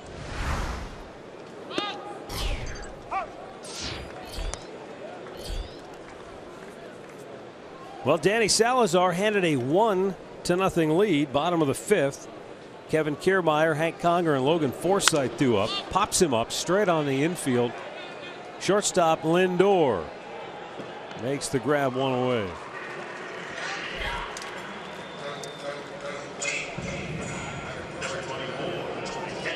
The way that inning started to unfold, you figured the Indians were going to at least get a couple of runs out of that. And the way it ended up, Archer did a tremendous job to limit the damage to only 1 run. They had extra outs in that inning and given a couple of extra bases. Tribe just 1 for 10 with runners in scoring position today. Hank Conger, big swing and a miss. Conger was robbed of a hit his first time up on a nice play in right field by Marlon Byrd. That turns out to be a big play because there were 2 outs and 2 men on base at the time. Right. He doesn't make that play, probably both runs score. And it was after you thought he had him struck out too. Yeah.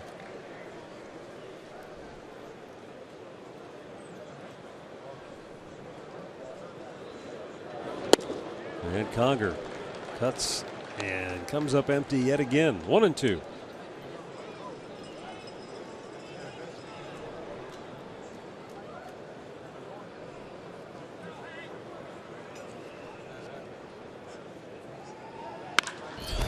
He whacks this one into right. Byrd won't catch it. He'll play it off the wall. Fire to second base, and Conger beats it in there for a 1-out double. Just the second hit of the game for Tampa.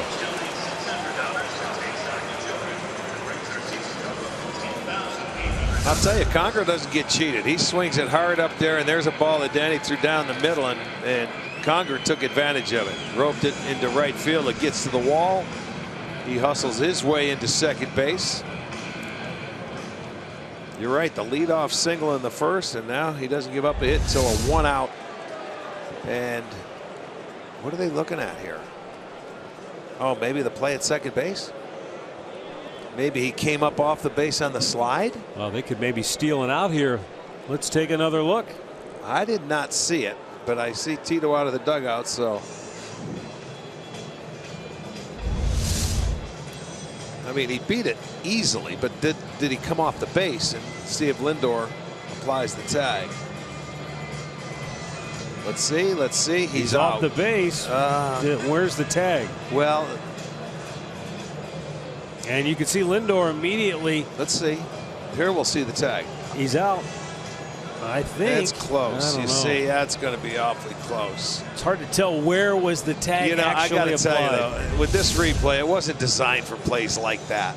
But I mean, it's in, and it is what it is. But I don't know if they're going to be able to overturn this one. You see, it's hard to tell when Lindor tags him because there's a foot right now coming down on the base. They're showing it on the scoreboard here, and the fans are getting a look. And of course, all the Indians fans are saying he's out. Now the evidence has to be overwhelming, right, in order to overturn it. And they do call him out. Wow, that's a break. Well, there's really no other replay angle to look at because we're the only television today. Let's take one more look. It's a different angle. Yeah, he's in there easy, but as he comes to stand up, that front foot comes off the bag that he touched him with, and there it looks like he touches that looks like him. the gloves. Yeah, the glove was there. So yep.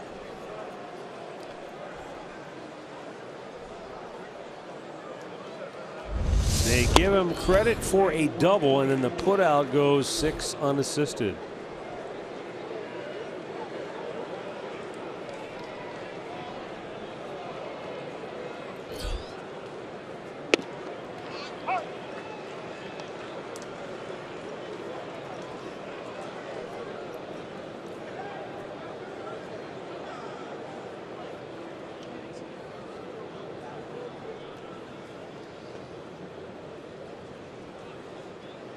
I don't know about you, but that ruling seems a little bit odd to me. It's not like the ball just magically appeared in Lindor's glove. He had to get it from somewhere.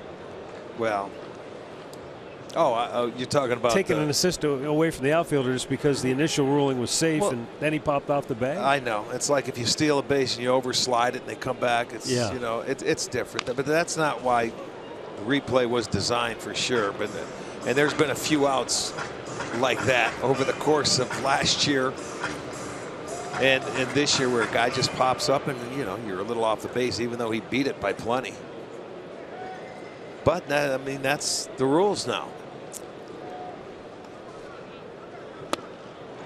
Forsythe goes down hacking, inning over. Danny Salazar gets bailed out by a heads-up video replay from Mike Barnett, and the Indians are out of the inning.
Brought to you by your local Toyota dealers.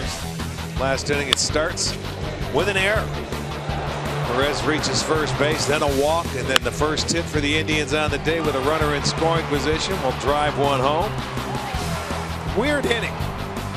Lindor goes to second. That wasn't an error there. Napoli strikes out, but they get the out at the plate. They thought there was 3 outs that were leaving the field, but Napoli went to first because of the wild pitch. So a really strange inning, but the Indians come up and they've had the only run in the ball game. So they lead at 1-0 now here after 5. Jose Ramirez going to lead it off for Cleveland, and he takes high ball 1.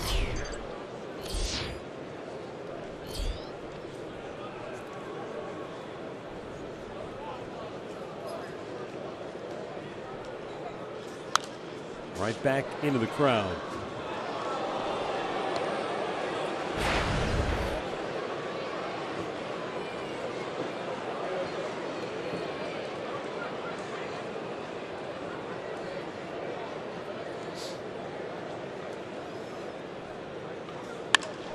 Line drive, base hit the other way for Ramirez. So the Indians have had a base hit, 1 to be exact, in every inning so far today. That's a nice swing there, taking it the other way.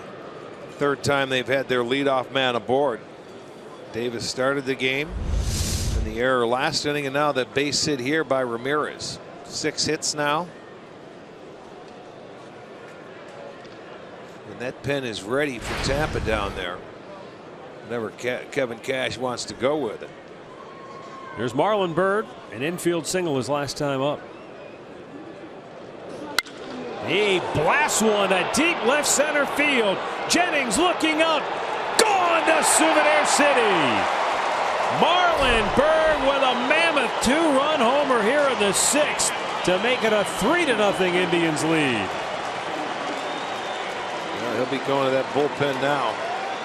His first home run as an Indian, a no-doubter.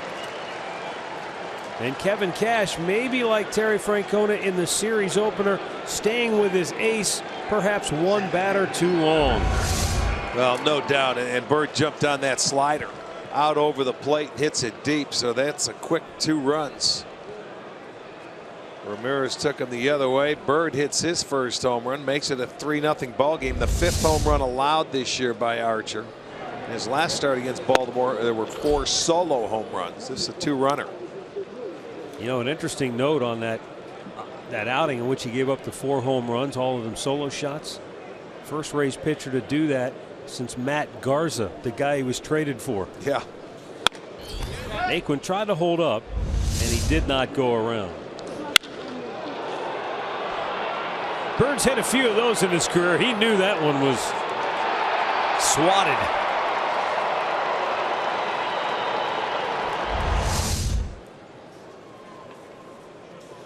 And Naquin swings through it. Naquin had a single in his first at bat and then hit the ball as hard as you can hit it and hit it into a double play right at Morrison at first base. There was a runner there and he just stepped on the bag.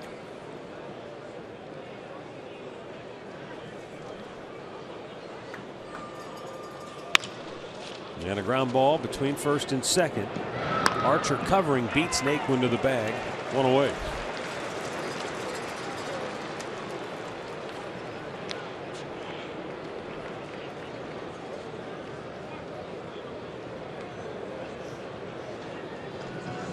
Out comes Kevin Cash, and that's going to do it for Chris Archer. He goes 5 1/3. Charged with 3 runs. And the Cleveland Clinic call to the bullpen is for Steven Geltz. He's coming on when we come back.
He wanted to get more outs today because in his first 2 starts he only went 5 innings. Right. Well, today only went 5 1/3.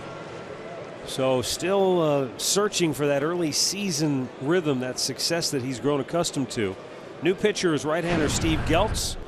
Already his 3rd appearance on the year, a walk and a strikeout in an inning and 2/3. Well, and he bobbed and weaved. The Indians only scored 3 because that big 2-run homer, but they had opportunities to really knock him out of that game earlier if they could have got any hits with runners in scoring position. So now their bullpen is going to have to continue to do what it's been doing all year, and that's been very good. They have a 1.59 ERA, covering 22 2/3 innings, and they've been scoreless in 15 of their 18 appearances. So they got to keep it a 3-0 game if they want to try and come back.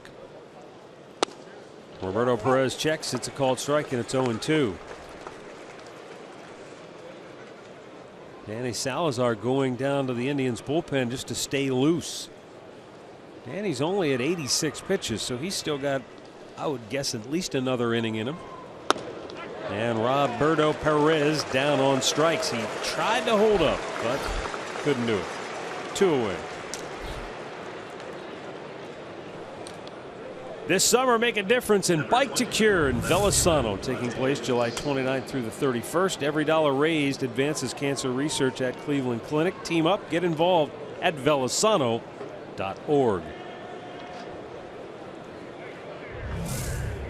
Rajai Davis with 2 down and the bases empty has singled, walked. He has stolen 2 bases and sends a sky high pop, foul territory, and out of play.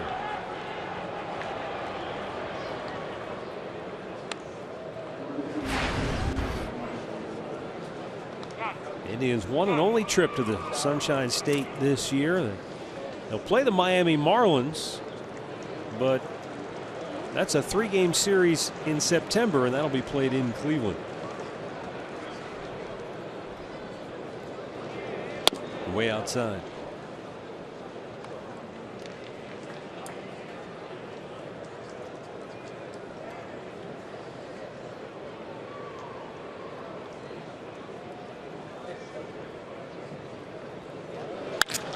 And Davis drives one to deep left field. Jennings looking up. Goodbye. Rajai Davis tees off his first home run of the year. And the Indians add to their lead, now a 4-0 ball game.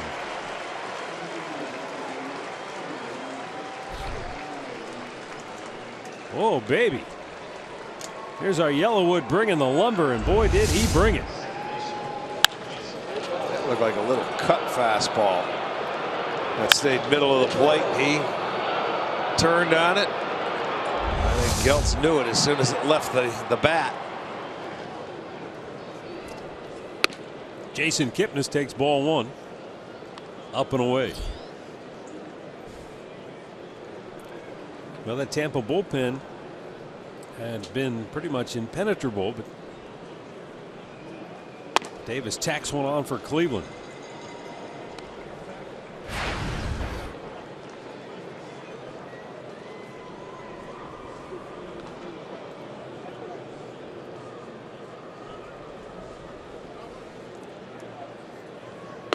And that's low.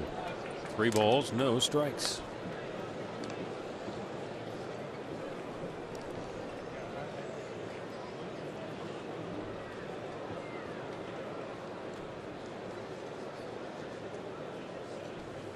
Way outside, and he walks him on 4 straight.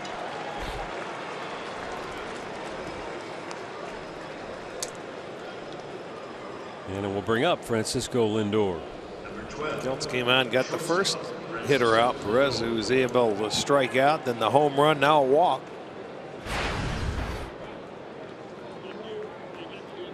Indians now with 8 hits on the day.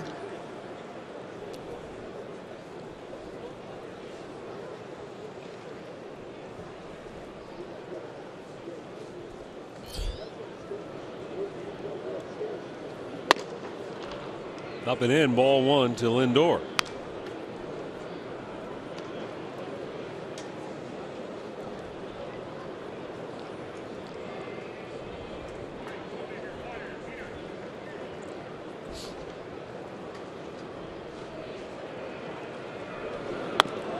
Here's a game 2, and granted, far from over, but to this point, it's a game where, to me, Danny Salazar, while he hasn't been spectacular, he's only given up 2 hits. Yeah, he's walked 3, he has struck out 7, but his ability to keep Tampa Bay off the board, I think, has really played a huge factor and allowed the offense to not get too frustrated, because when you don't get those big hits early in a game and you leave all those guys stranded, that frustration can start to build, and maybe they don't come through at all and have any success. But because it's still a scoreless game, maybe that allowed them to kind of break through here. I think it did, and I think the turning point right there would be Bird.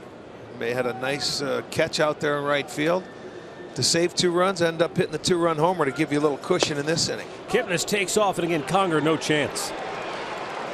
It's their 5th stolen base of the day. They have run wild here this afternoon. While it hasn't led to anything to this point. Right, it has not, but still. Conger not even a throw to second base, and that's one thing you can do when he's behind the plate. You can run on him, and they take their chances. 2-2. Lindor pulls it towards first. It will stay fair. Close play, and Morrison just did beat him to the bag. But the Indians go deep in the 6th. Marlon Byrd, a 2-run tater. Rajai Davis with a solo smash, and the Indians are up 4.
For kids 12 and under with the purchase of an adult ticket. And tickets are located in the family deck out of Progressive Field, home to the expanded kids clubhouse. And kids tickets only available at Indians.com.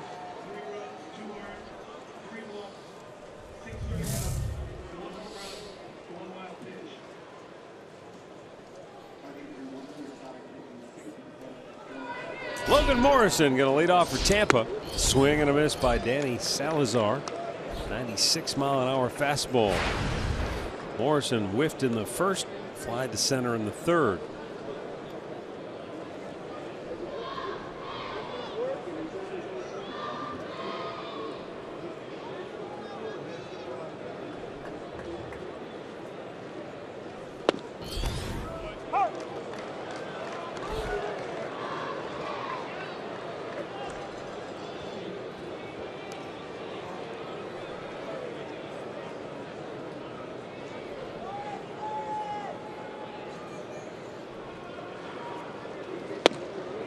Swung over the top, and Danny Salazar has now punched out his 8th Tampa Bay hitter.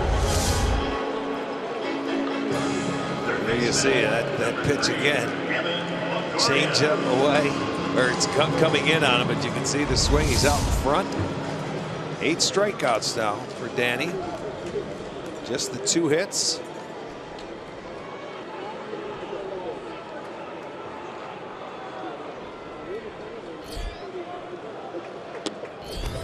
Evan Longoria struck out in the 3rd inning.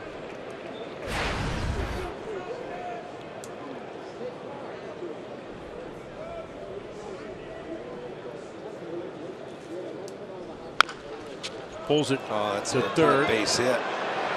Rare hand grab, off balance throw. Nicely done by Jose Ramirez, but Longoria beats it out.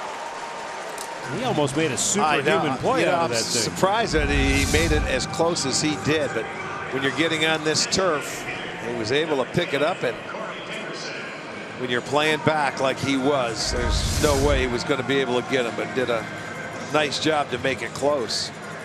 So the 3rd hit now for the Rays.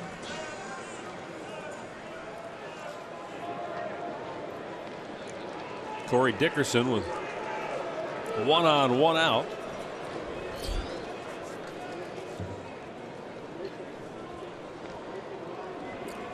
Jeff Manship getting loose now in the Cleveland pen.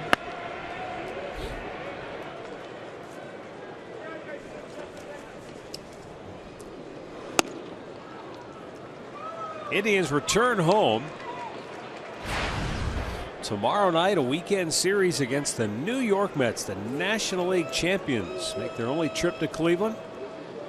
7 o'clock game tomorrow night, 4 o'clock afternoon start Saturday, 1 o'clock series finale on Sunday, and the weather forecast looks terrific.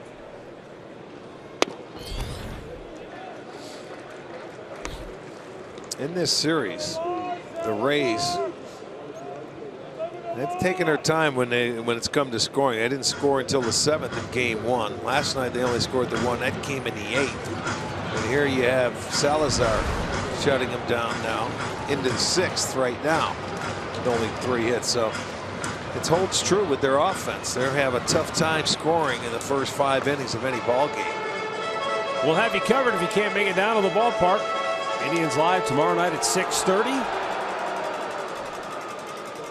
Tickets obviously still available. You can go online at Indians.com. Get the best seats in the house for Friday, Saturday, and Sunday. We got a 4 o'clock game Saturday, correct? Yeah. And then a 1 o'clock Sunday. Corey Dickerson fouls it off third base side.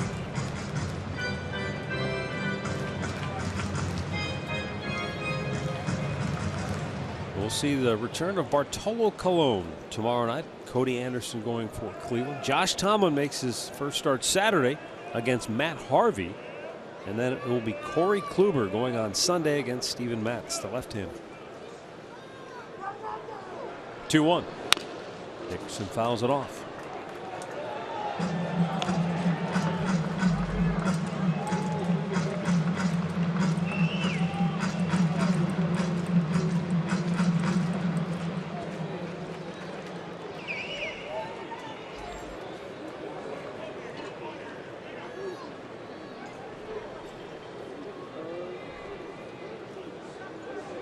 Salazar ready with the 2-2.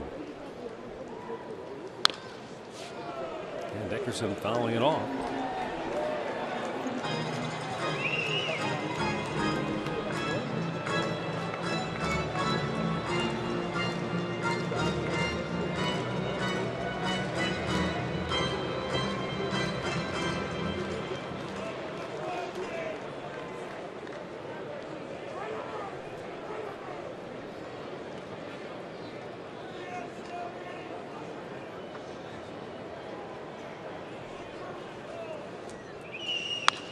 Pulls it foul over toward the Tampa dugout. White Sox lead the Twins at Target Field in the bottom of the 7th, 3-1. A Trevor Plouffe ground out, accounting for Minnesota's only run so far today. Avisail Garcia has gone deep for Chicago. Minnesota in danger of falling to 0-9 to start the year. Now the 2-2, up and away, and a full count.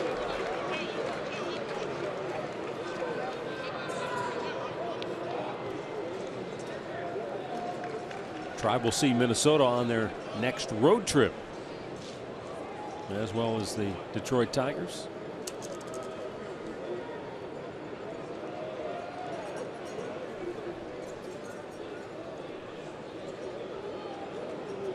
Runner holds, payoff pitch, changeup, got him swinging. Strikeout number 9 for Danny Salazar.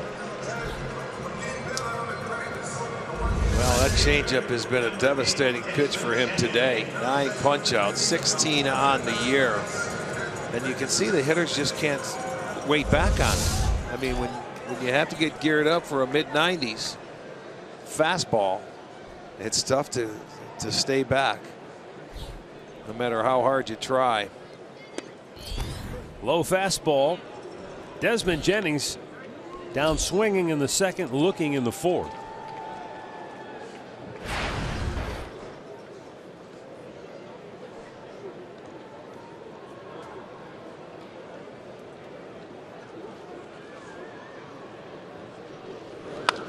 Checked his swing and a foul back.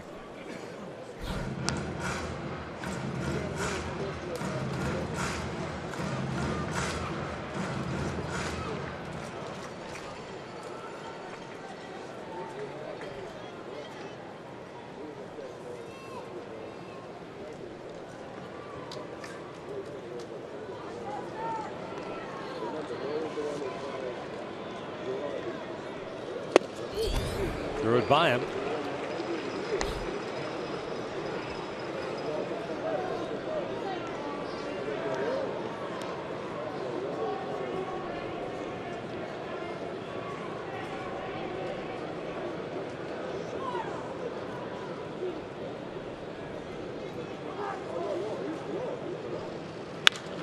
High pop.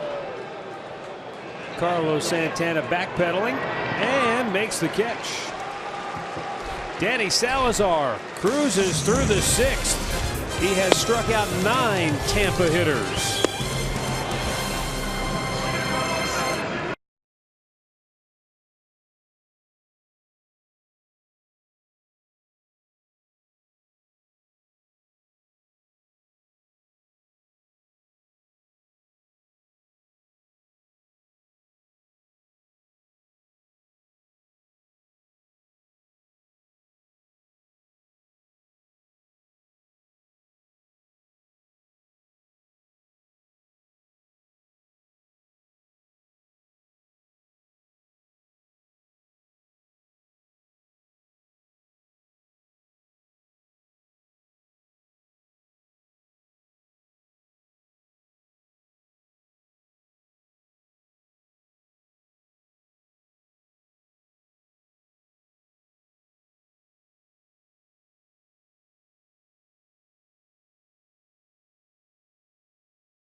Is brought to you by the injury lawyers at Elk & Elk, proud partner of the Cleveland Indians.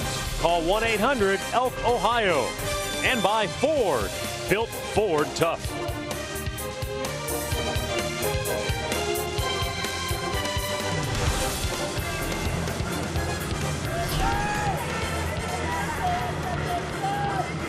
Danny Salazar getting some handshakes and congratulations in the Indians dugout for a job well done.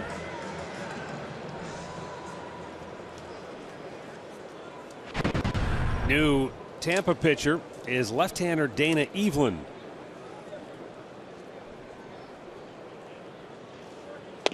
Mike Napoli taking it, a called strike.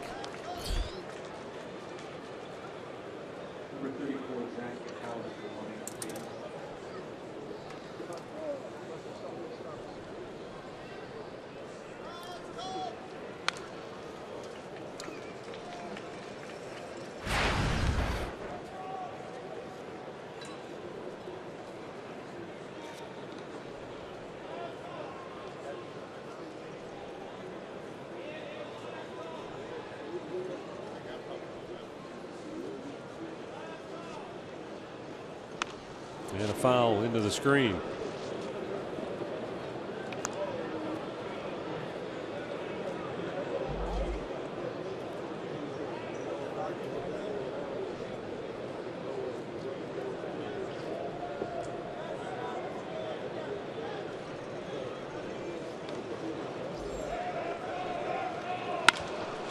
Right field near the line, slicing, and it is a fair ball. And will hop over into the seats for a ground rule double. Couldn't have placed that any better. Down the line, no chance for Souza to get there. First double of the day for the Indians. Napoli gets his second on the year, and it just skips into the seats. Ground rule double.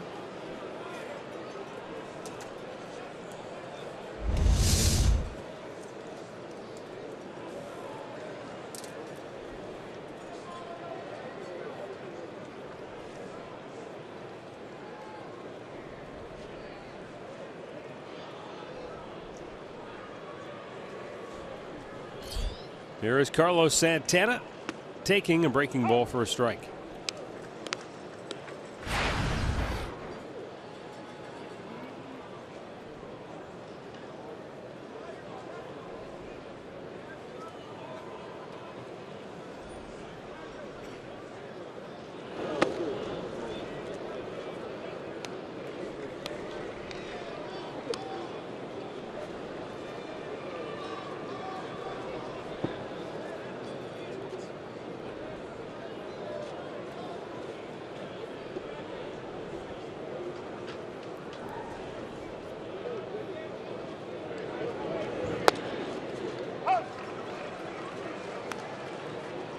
Santana struck out his first time up, popped up, and bounced into a fielder's choice in his other 2 trips today.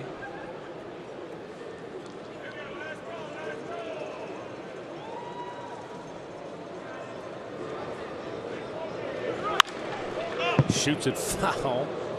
Well, those people had to have their breath stopped for a moment. And that ball came whistling right at him. Yeah, you don't realize, there's maybe a little over 100 feet away from home plate, and that was a line drive. It was down enough where it hit the padding. You could hear it.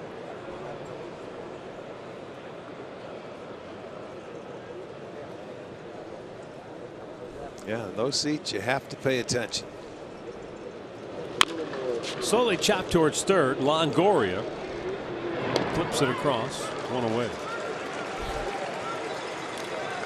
Hey, Indians fans, if you can't watch the games on your TV, you can now stream games live on your mobile device. Just go to your app store, download the free Fox Sports Go app, log in, and stream the Indians wherever you go. And we'll be going to the city of brotherly love at the end of the month. And you were talking earlier about a trade where the Astros traded for Giles. Ken Giles to get their closer, from correct. Philadelphia. Yeah. And one of the guys the Astros gave up in that trade was Vincent Velasquez. He's pitching today. He's pitched 8 innings and he has struck out 14 San Diego Padres. No kidding. Shutout baseball. 14. Yeah, they traded Giles. Philly thought they had a good young closer. You know who's closing games for him now? Philadelphia. Jenmar Gomez. Oh, that's right. Yeah, the former Indian. Yeah. And has 4 saves on the year already. Well, we'll see Jenmar and the rest of the Phils in Philadelphia for a 3-gamer right at the end of the month. Here's the 1-1 pitch.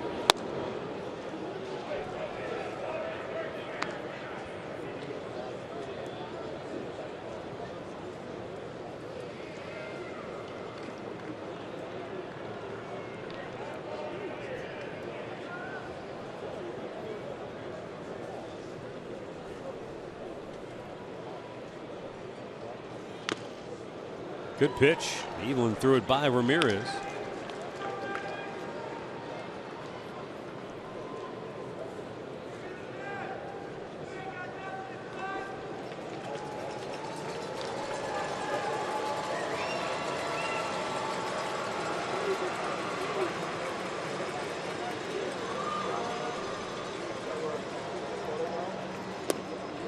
Just missed.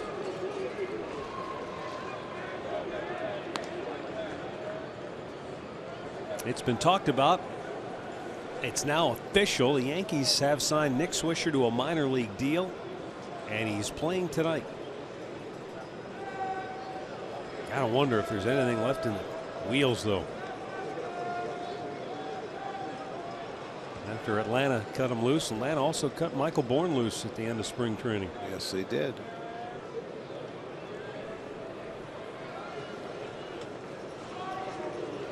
And a 3-2. Slowly chopped towards short. Miller charging hard. Gloves it, flips it to first, and this time he gets his man. But that was a similar play to the one that opened the 5th inning, in which Miller made the error and Roberto Perez came around and scored the first run of the game. As promised earlier, it's Miller time. Brought to you by Miller Lite. And Marlon Byrd with a nice sliding catch in the alley. That was back in the 2nd inning with 2 on and 2 out. Saved a run or 2. And then Byrd goes bye-bye birdie with a 2-run blast in the 6th. Yeah, made it a 3-1 game at the time, and then Davis hit a home run.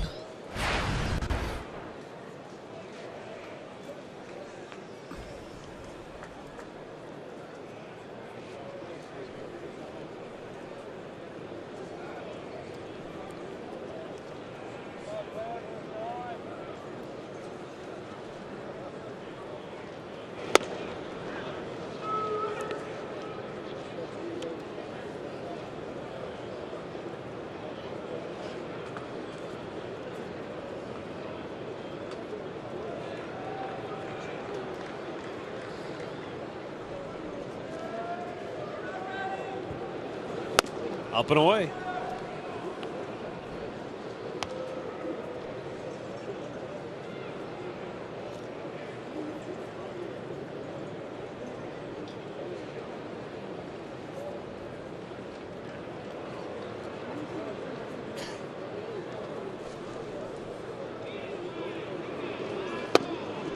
And a strike call. 2-2. Wow, Vince Velasquez finished that game, complete game, 16 strikeouts, 3-hit shutout for the Phillies. Wow, that's Might be the best game of the year so far, huh? I would think so. I would hope so. 2-2. Bird checked and fouled it off. Didn't walk a batter. And San Diego, after starting to turn things around, have now lost 3 in a row. I think they've been shut out already 5 times.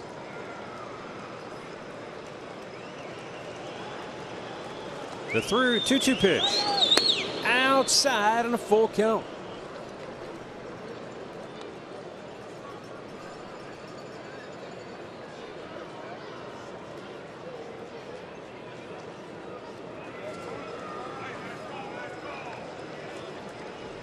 Yeah, that's their 5th time being shut out this year That's already. Rough. 3-2. Bird fouls it back.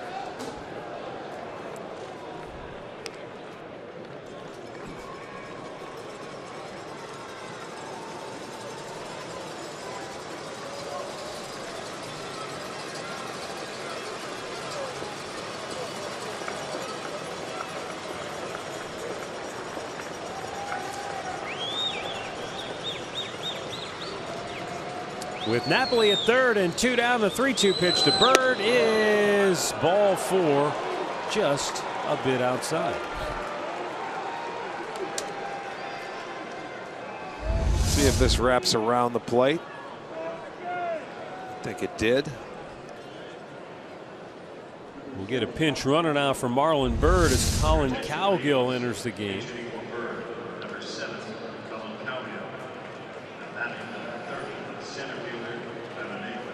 That'll bring up Tyler Naquin. Naquin singled his first time up, and then his next at bat was just pure bad luck. He hit a bolt, I mean a line shot to first base, and Morrison, who was holding the runner on, just turned and caught it and was able to step on first to end the inning for a double play. Grounded out his last time up. If he's playing his normal position, it's a double down the right field line.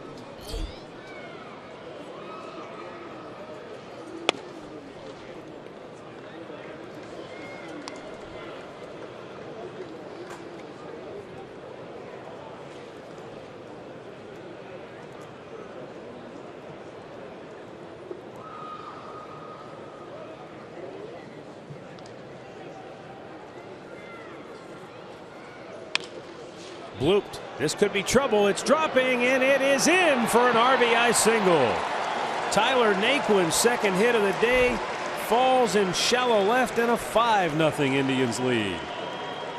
And Tyler is first big league RBI now. Well, facing the left-hander, he hasn't been playing against him to this point, but he finds a way to drop one in, drive in a run, make it a 5-0 ball game. So he is now 2 for 4 on the afternoon.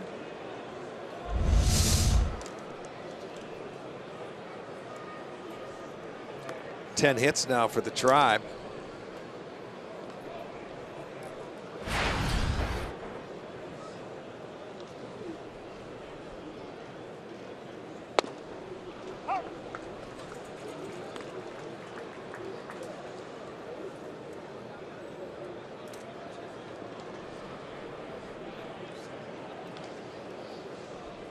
Roberto Perez.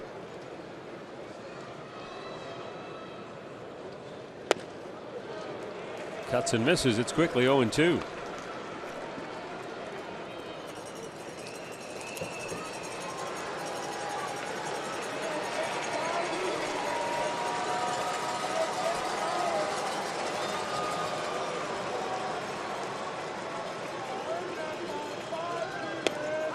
caught the outside corner to end the inning.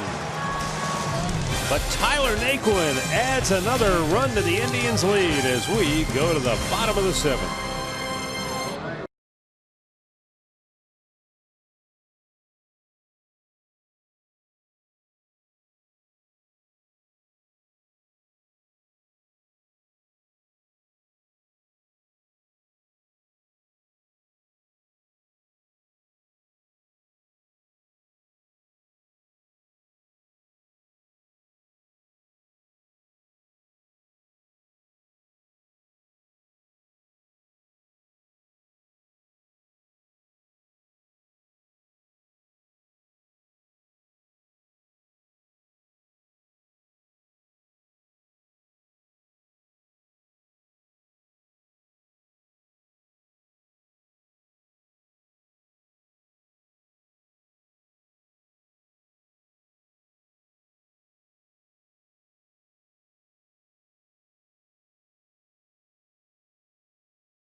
Nothing. Bottom of the 7th inning, and the Tribe goes to the bullpen for Zach McAllister. Danny Salazar went 6 3-hit shutout innings here this afternoon. Walked 3 and struck out 9. Colin Cowgill stays in the ballgame and takes over in right field. First ball swinging, Brad Miller sends one to center field. Tyler Naquin has it, 1 down.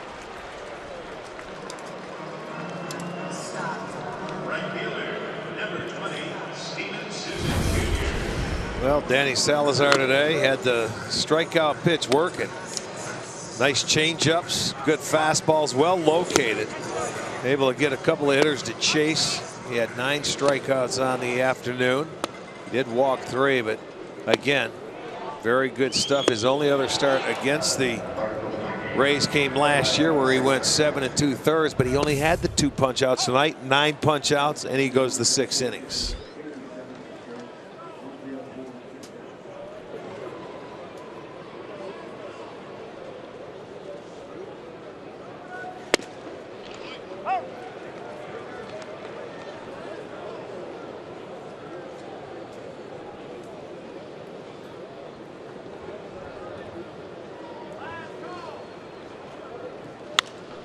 Popped him up. Santana calls for it and has it. 2 away.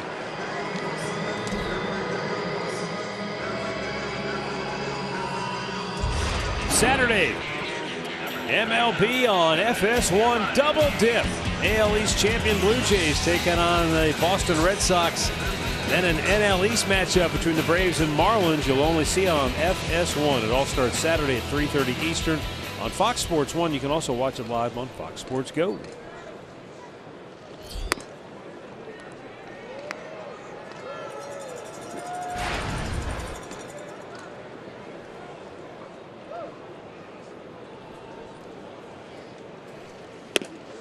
Threw it by him. Kevin Kiermaier 0 for 2.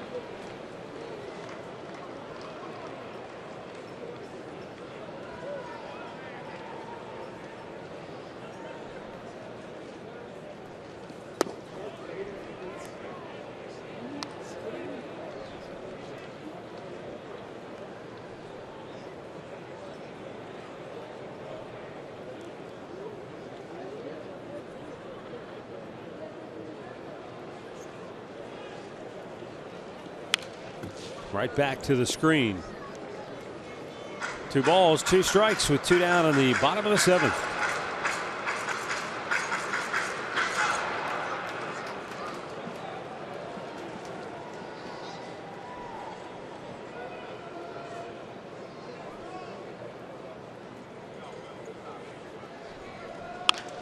Hit on the ground right at Jason Kipnis, who throws him out. And Zach McAllister works a 1-2-3 7th inning.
This copyrighted telecast is presented by authority of the Cleveland Indians and may not be reproduced or retransmitted in any form. And the accounts and descriptions of this game may not be disseminated without the express written consent of the Cleveland Indians.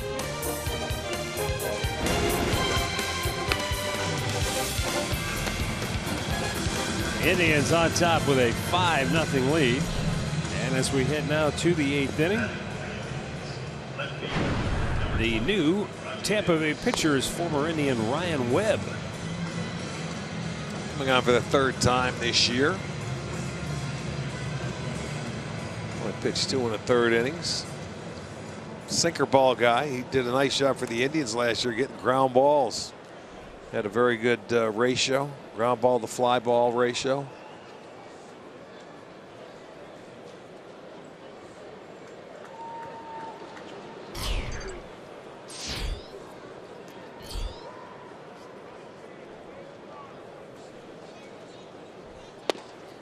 Caught the outside corner for a strike.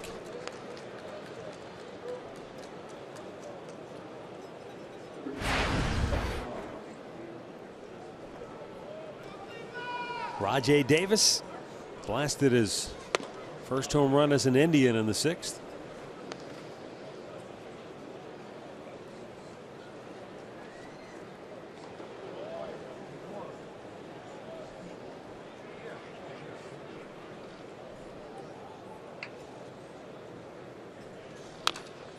Pulls it foul.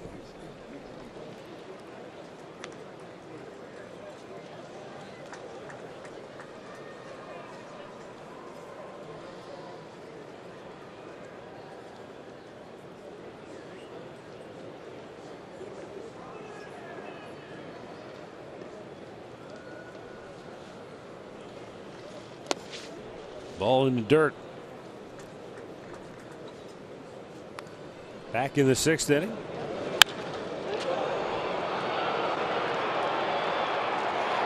Put a good swing on it. Looked like a cut fastball to me. Stayed middle of the plate. Hit his first home run of the year. Has a couple of stolen bases, and he's going to beat that one out anyway. Ate up Miller.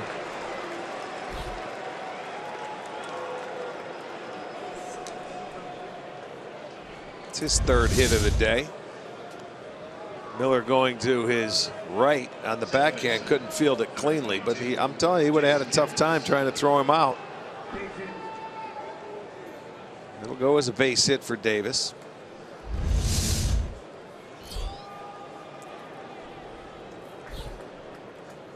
Gives Rajay a 3-hit afternoon. And now Jason Kipnis, who has walked twice and stolen 2 bases.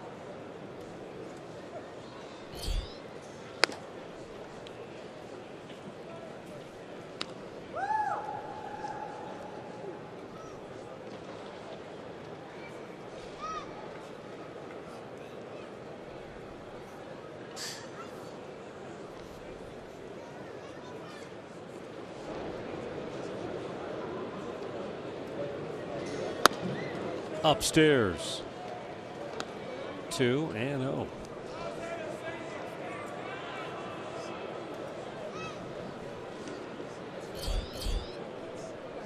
Brian Shaw getting loose for the Cleveland Indians.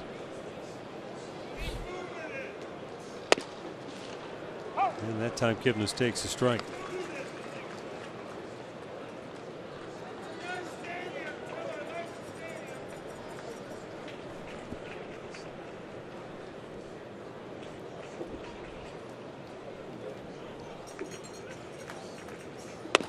Outside 3-1. In addition to Nick Swisher, a couple of other former Indians signed minor league deals officially.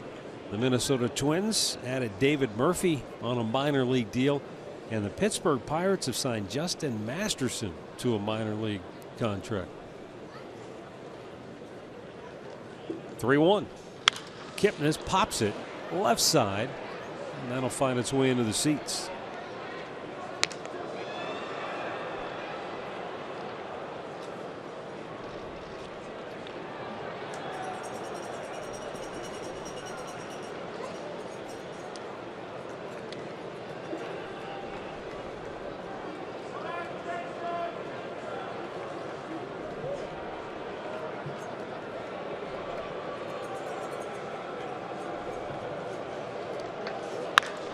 Kipnis tried to pull the hands in, yanks it down the line, but foul. Had plenty of distance, but just couldn't quite keep it inside that line.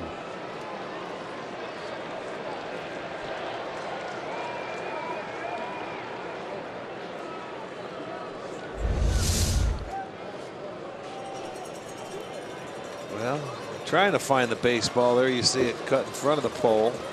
Was definitely a foul ball.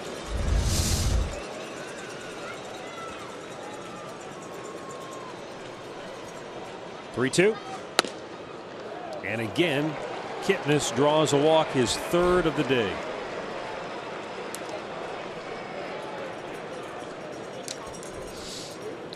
So the first 2 reach against Ryan Webb here in the 8th. And it'll bring up Francisco Lindor.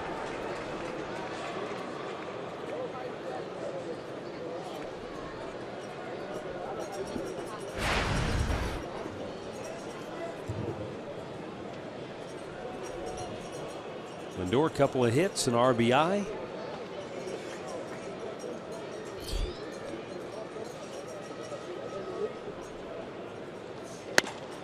And that's outside.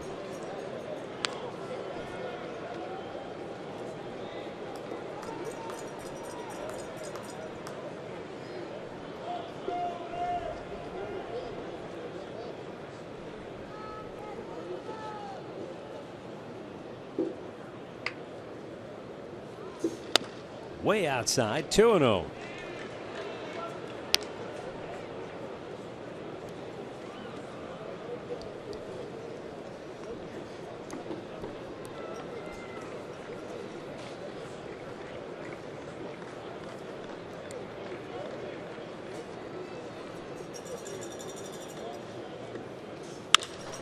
And Lindor pops one toward left near the line. Jennings is there. And the runners retreat, 1 away. Yeah, Webb having a hard time finding the strike zone here. Last night, Lindor on a pop-up, he went over there to try and catch it. It never came down. He was waiting for it. It got lodged up among the catwalks here.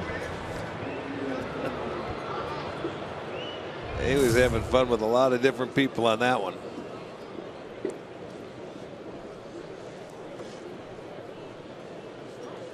Mike Napoli doubled and scored his last time up. And it takes a strike from Ryan Webb.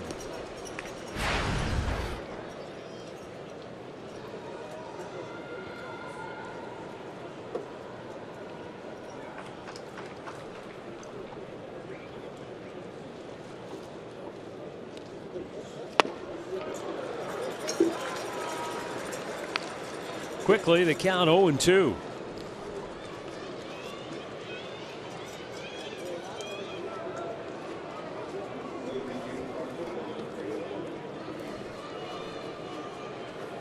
Danny Farquhar getting loose now for Tampa. And tapper back to Webb, goes to second. There's one, and a double play ends the inning. We'll go to the bottom of the 8th. Cleveland 5, Tampa nothing.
Brought to you by Mazda.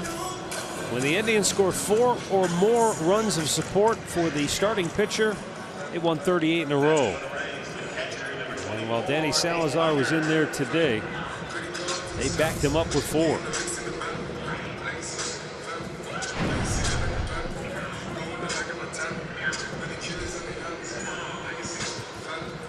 Bryant Shaw, third Indians pitcher to work here this afternoon. He'll face the number 9 hitter Hank Conger, then Logan Forsythe and Logan Morrison.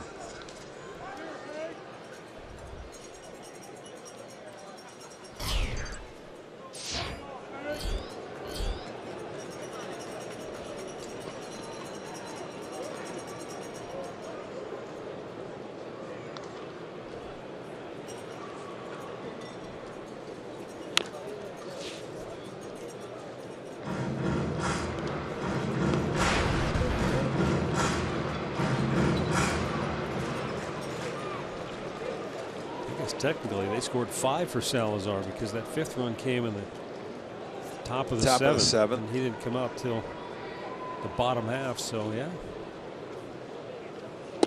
Swing and a miss by Conger.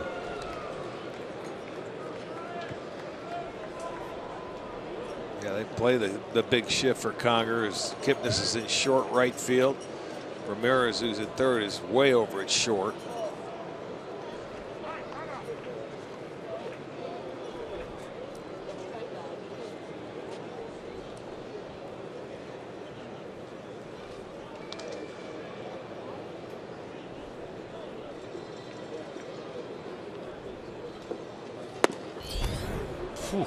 close. Very close. No call. 1-2. Especially with 2 strikes.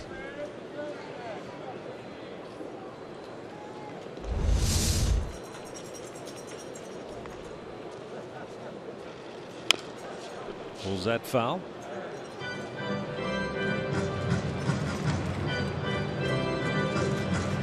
Conger will get another shot. He doubled to right his last time up. Yeah, the Rays with only 3 hits this afternoon. 1 in the first, 1 in the 5th, and 1 in the 6th. And Conger, the only extra base hit, his was a double. Meantime, the Indians have rolled to 11 hits.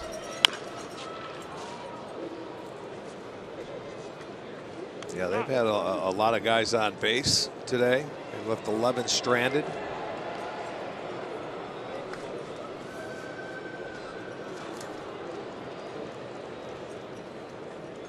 Hits and 6 walks, so their share of base runners.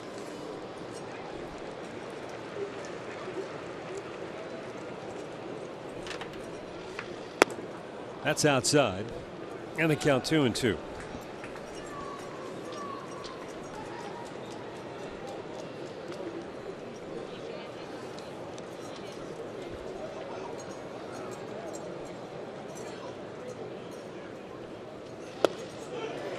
Got to be nice for Brian Shaw just to get back out there again after his last appearance in Chicago kind of blew up on him. Number 11, second baseman, Logan Forsythe. Well, he comes right back there. You can see the cut on that fastball. See how much movement. That thing moves about, looks like about 12 inches, and Conger swings through it.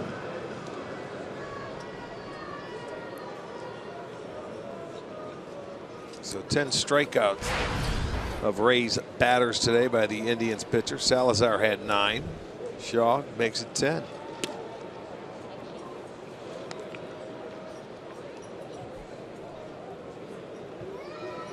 In addition to the 5 runs and 11 hits, the Indians have left 11 on base. Early on in this game, it looked like maybe a game of wasted opportunities. But the Indians were able to cash in the 5th, 6th, and 7th innings.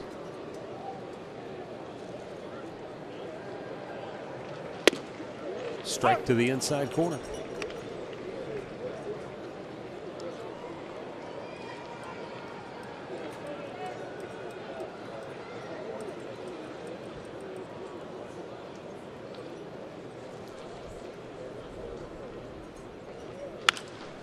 Neither starting pitcher really was able to find a rhythm in the first couple of innings. He had guys on base and kind of trying to establish a rhythm, because even the umpire was having trouble, I think, calling balls and strikes early on. Danny found some rhythm in that third, went 1, 2, 3, and would retire 7 out of the next 8. But Archer never found it today. To center field, Naquin got a great jump on the ball and runs it down easily, 2 away. Number 7, first baseman, Logan Morrison. Logan Morrison 0 for 3 has struck out twice.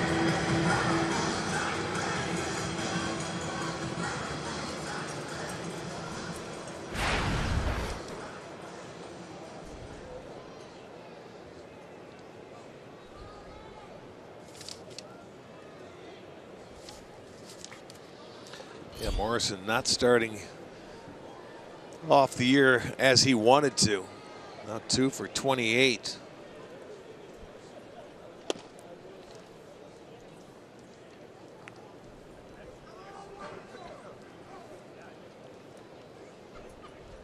And how many times have we talked about it? You know, you hate to start off slowly, because everywhere you look, you don't want to look on the scoreboard and see a batting average that you don't. Yeah, and you have to battle your way through it. I mean, throughout the course of the year, you may go 2 for 28, but boy, you hate to start out that way. You know, sometimes you have a tendency to try to do too much. You want to get 4 hits in 1 at bat, and you just have to be patient with it and work your way through early season slumps. And it happens to a lot of different hitters, on a lot of different teams.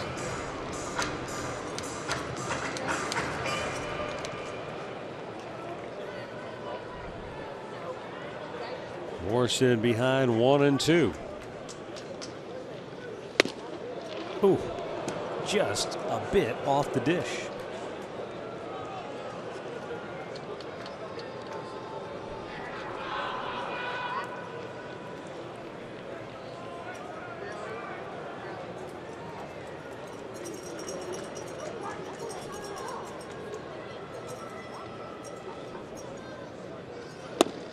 Threw it right by him. Boy, Brian Shaw, money here this afternoon.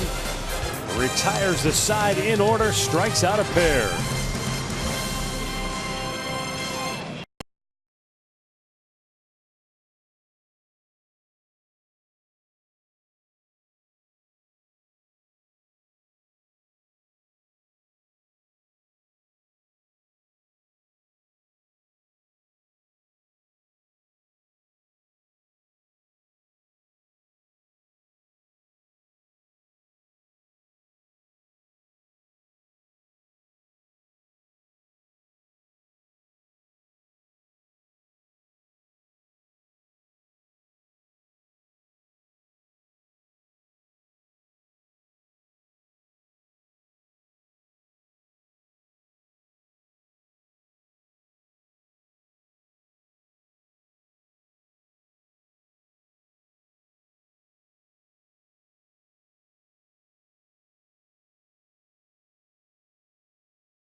Our dynamite here today, and his ability to avoid a few landmines, if you will, early in the ball game and settle in, gave that offense a chance to overcome some of their early struggles.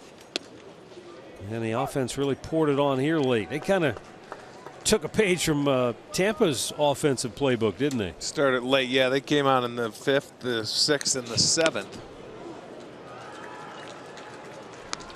Danny Farquhar on for Tampa here in the 9th.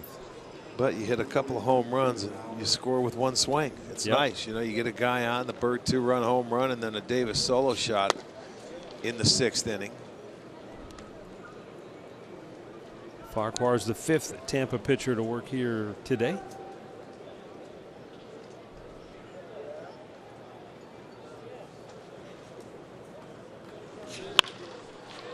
And that's a foul ball behind the bag at first.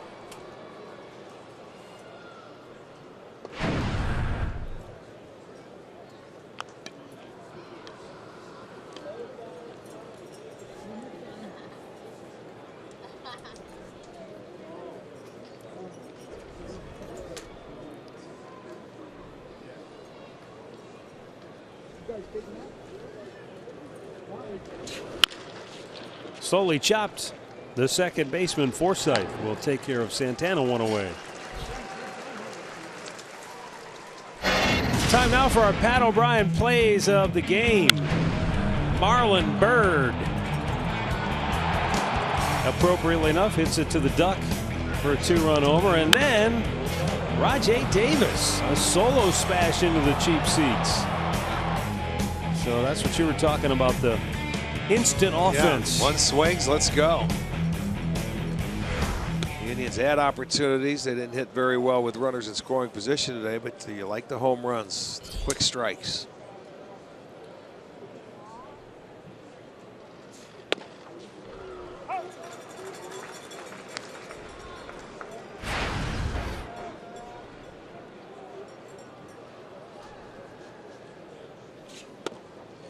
Jose Ramirez singled and scored in the 6th inning.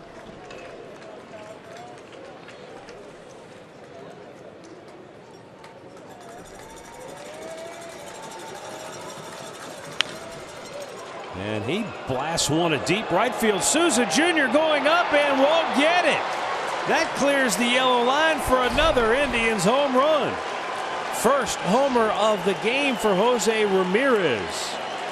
First homer of the season, I should say. And you know, Jose's a guy who during spring training hit quite a few home runs, and Terry Francona said, you know, he's stronger than people realize. Yeah, that he is. I'll tell you, you know, he packs a wallop for a little guy. Stays back, and you know, he gets the barrel of the bat right through it, and that's a line drive out of here.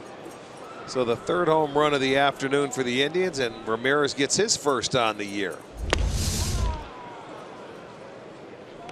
Makes it a 6-0 ball game.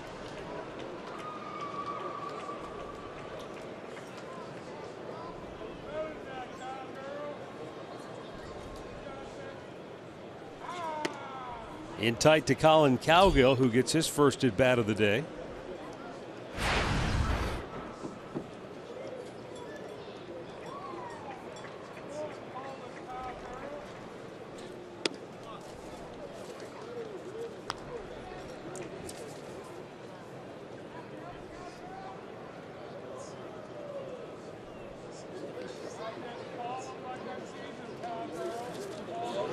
Up and away.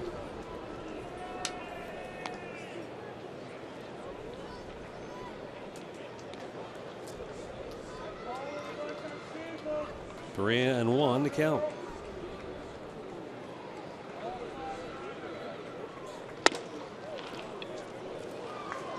Cowgill draws a 1-out walk. And it will bring up Tyler Naquin.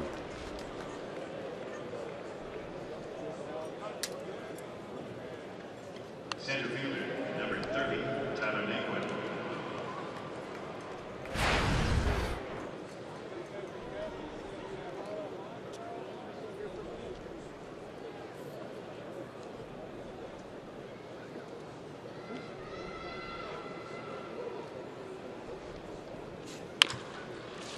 Naquin pulls that foul. Tyler 2 for 4 with a run batted in. Very easily could be 3 for 5.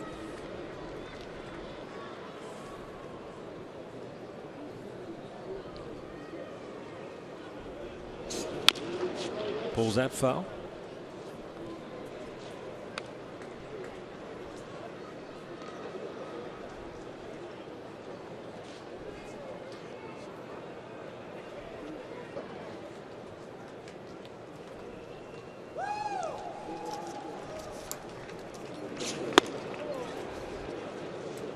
Yeah, with right-handers on the mound the next 2 games in Cleveland, we'll see if Tyler Naquin gets more opportunities to start.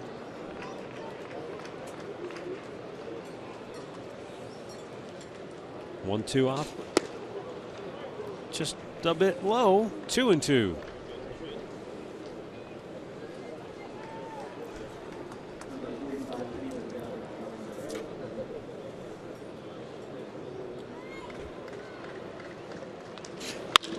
And Naquin has his 3rd hit of the afternoon. Cowgill stops at second. Oh boy, back out, and that's one way to ensure more playing time. Yeah, well, you know what? Good for him. He's been sitting for a while, but he comes up and gets his 3rd hit today and takes it right back up the middle. So he's had 2 to left, 1 to center field.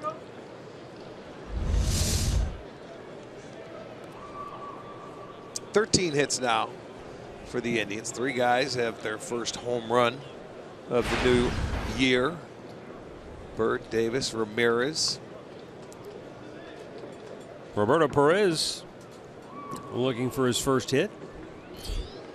Reached on an error and scored the first run of the game. That was back in the 5th.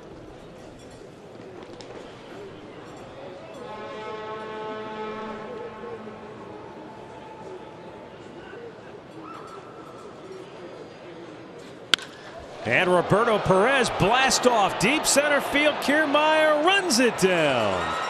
And everybody retreats. Well, Perez tried to give it a ride. Well, he hit it out of the nose. You can't do much better than that. Use the biggest part of the ballpark, and one of the best center fielders runs it down. That's a good at bat. You hit it hard, hit it on the nose, but he's going to come back empty with no hits today. Now Rajai Davis has 3 hits, including his first home run.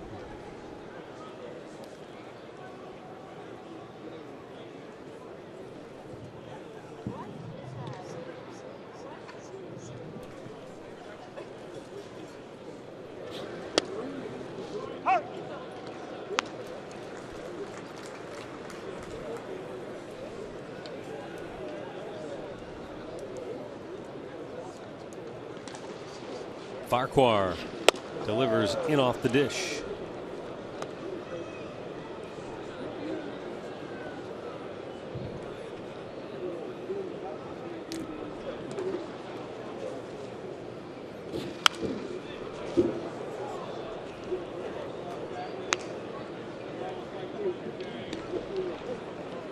One ball, 2 strikes with 2 on and 2 out in the 9th.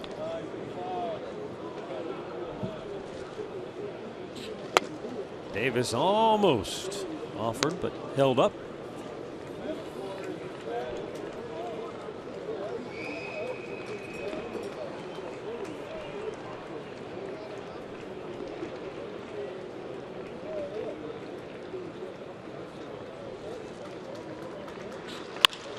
And Davis with a smash to the left of Longoria. He recovers in time to get Naquin. And the inning is over, but the Indians add another tally to their total on a home run by Jose Ramirez.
Afternoon, much to the delight of that young lady.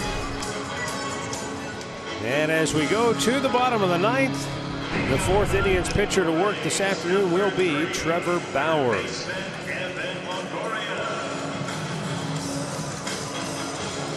Bauer will face the 3, 4, and 5 batters for Tampa. Zach McAllister and Brian Shaw combined to retire the last 6 in a row.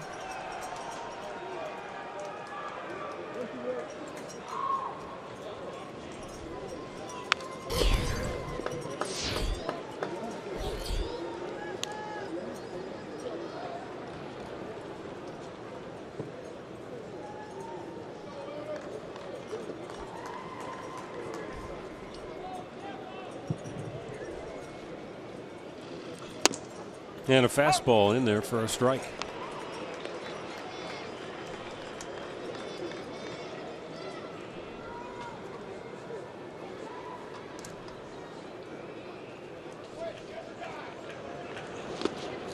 Down in the dirt.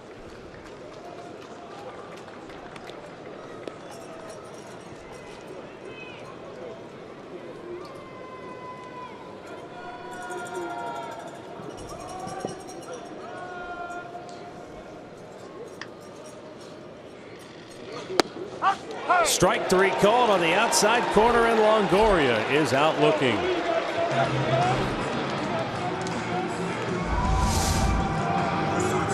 He didn't agree with that call, but I'll tell you, that ball is awfully close. And you see Perez bring it back a little bit as he comes in. But Mike Winters makes the call. 12 strikeouts now by Indians pitchers.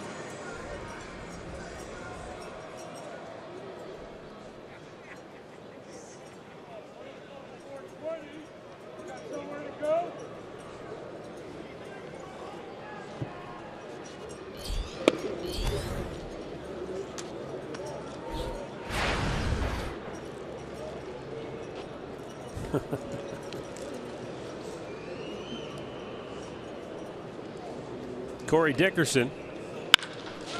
Blast off down the line, but foul. So we talked earlier about the Velasquez pitching performance for the Phillies. Struck out 16 in a complete game 3-hit shutout. I asked you if it was the performance of the year, and you said, of course. Well, Garcia of the Cardinals complete game 1-hit shutout today. He struck out 13, so a measly 13. So he's the topper? I don't know. I still think the 16 is pretty good. Yeah. This early in the year, no question. 16 punch-outs, and you said he only threw, what, about 113 pitches, I believe? I don't know if I had the pitch count. Yeah, I think it was 113. Garcia threw 104 in his CG. A couple of great performances today over the National League. Man, oh man.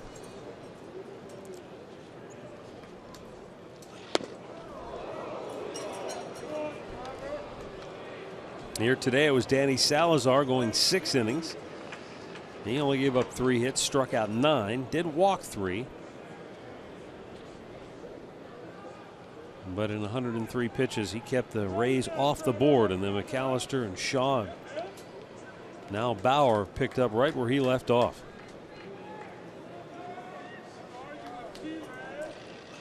Swung on and missed, full count. He gets the count in his favor, and he'll give you that back leg. He'll get down on the knee and take a healthy cut. We saw it, I think it was in the first game of the series. He does not get cheated taking a swing.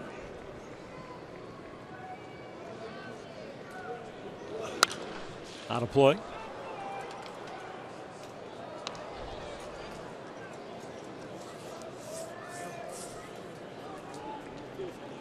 Danny Salazar retired 13 of the last 16 batters he faced today. And now the bullpen has combined to retire 7 straight.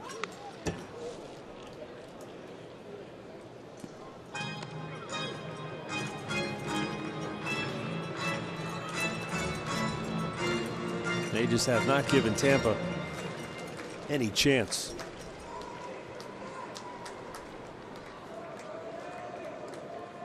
Yeah, and the 3-2. Breaking ball pulled in the hole, and a base hit for Dickerson.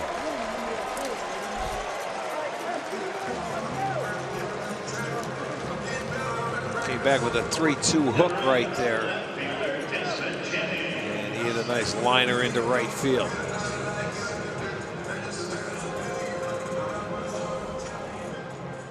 Desmond Jennings has struck out twice, and he's popped up.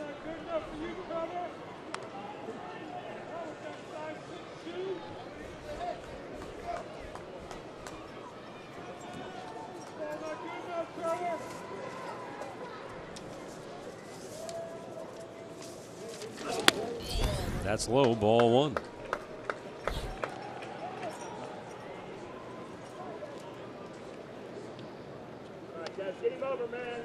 White Sox come in here after we leave. today. They ended up winning again. Chicago now 7-2.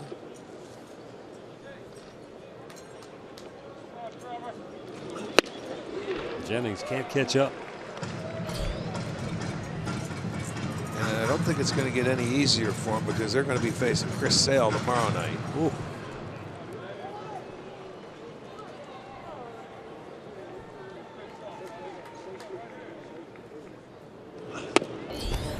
Wow. Pretty good looking pitch, but it's called a ball, 2-1.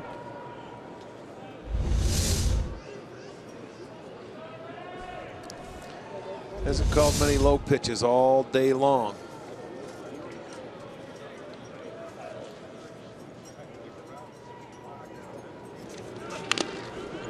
Swings and fouls it back. 2-2.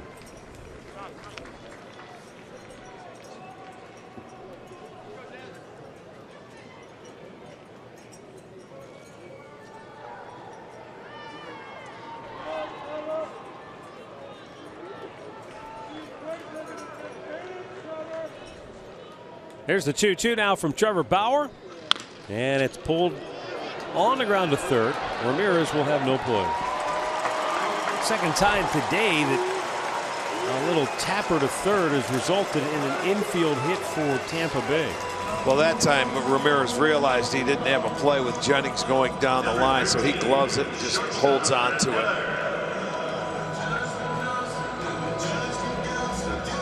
So out of their 5 hits, remember 2 of them have been little dribblers just like that one. And Brad Miller, the batter, with 1 out.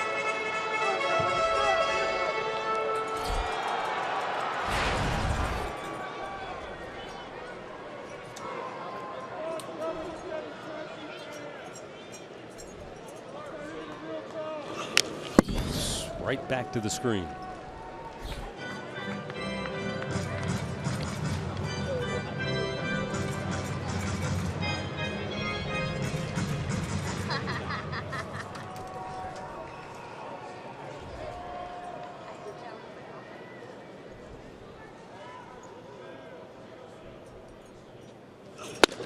Missed in tight.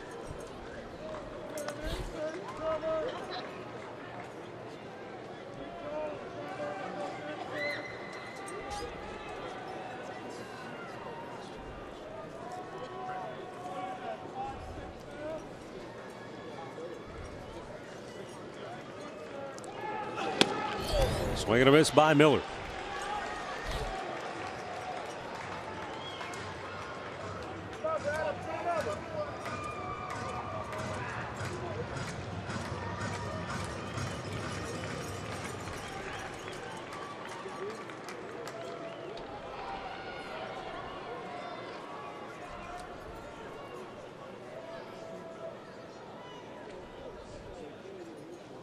Bauer with 2 aboard and 1 out. Delivers the 1-2 to Miller, and he strikes him out. 2 away.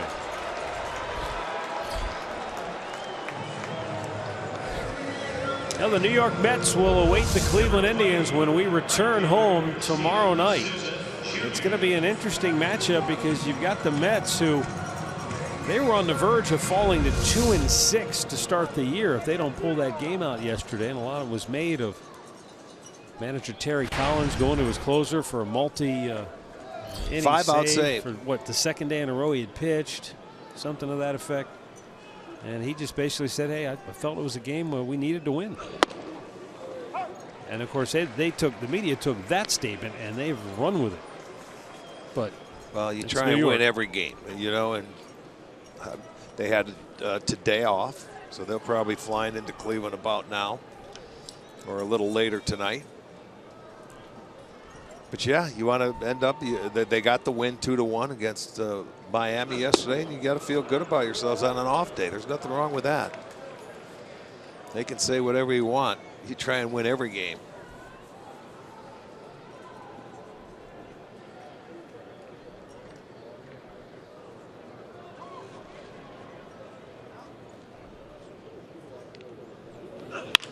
Smashed right side out of play.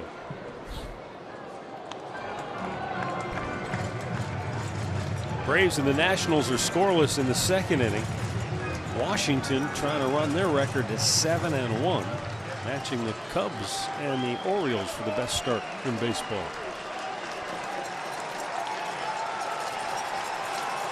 Trevor Bauer and the Indians 1 strike away from a series win. And he's got it. Bauer locks up Souza to end the game, and the Indians win this baby going away by a final score of 6-0. And they take 2 out of 3 from Tampa. After splitting their first 2 series, rain shortened on the year, the Tribe comes to Florida and they win the series against Tampa. Winning pitcher is Danny Salazar. He'll go to 2-0 now to start the year. Losing pitcher is Chris Archer. He falls to 0-3. With the win, the Indians will return home at 4-3 on the year. Tampa will await the Chicago White Sox, and the Rays are now 3-6 on the season. Well, they got to face a right-hander to end the series. They end up winning the series, and now it's time to go home, where it looks like we're going to have some pretty good weather. So looking forward to it. Weather should be much, much better at home since we left there last. And that's good news, as the Indians will take on the New York Mets tomorrow night. You saw Andre talking with Marlon Byrd. He'll join him on Indians Live. Stay tuned. That's coming up next. For Rick Manning and Andre Knott, I'm Matt Underwood. Thanks so much for watching. We'll greet you again tomorrow night at home when the Indians take on the New York Mets.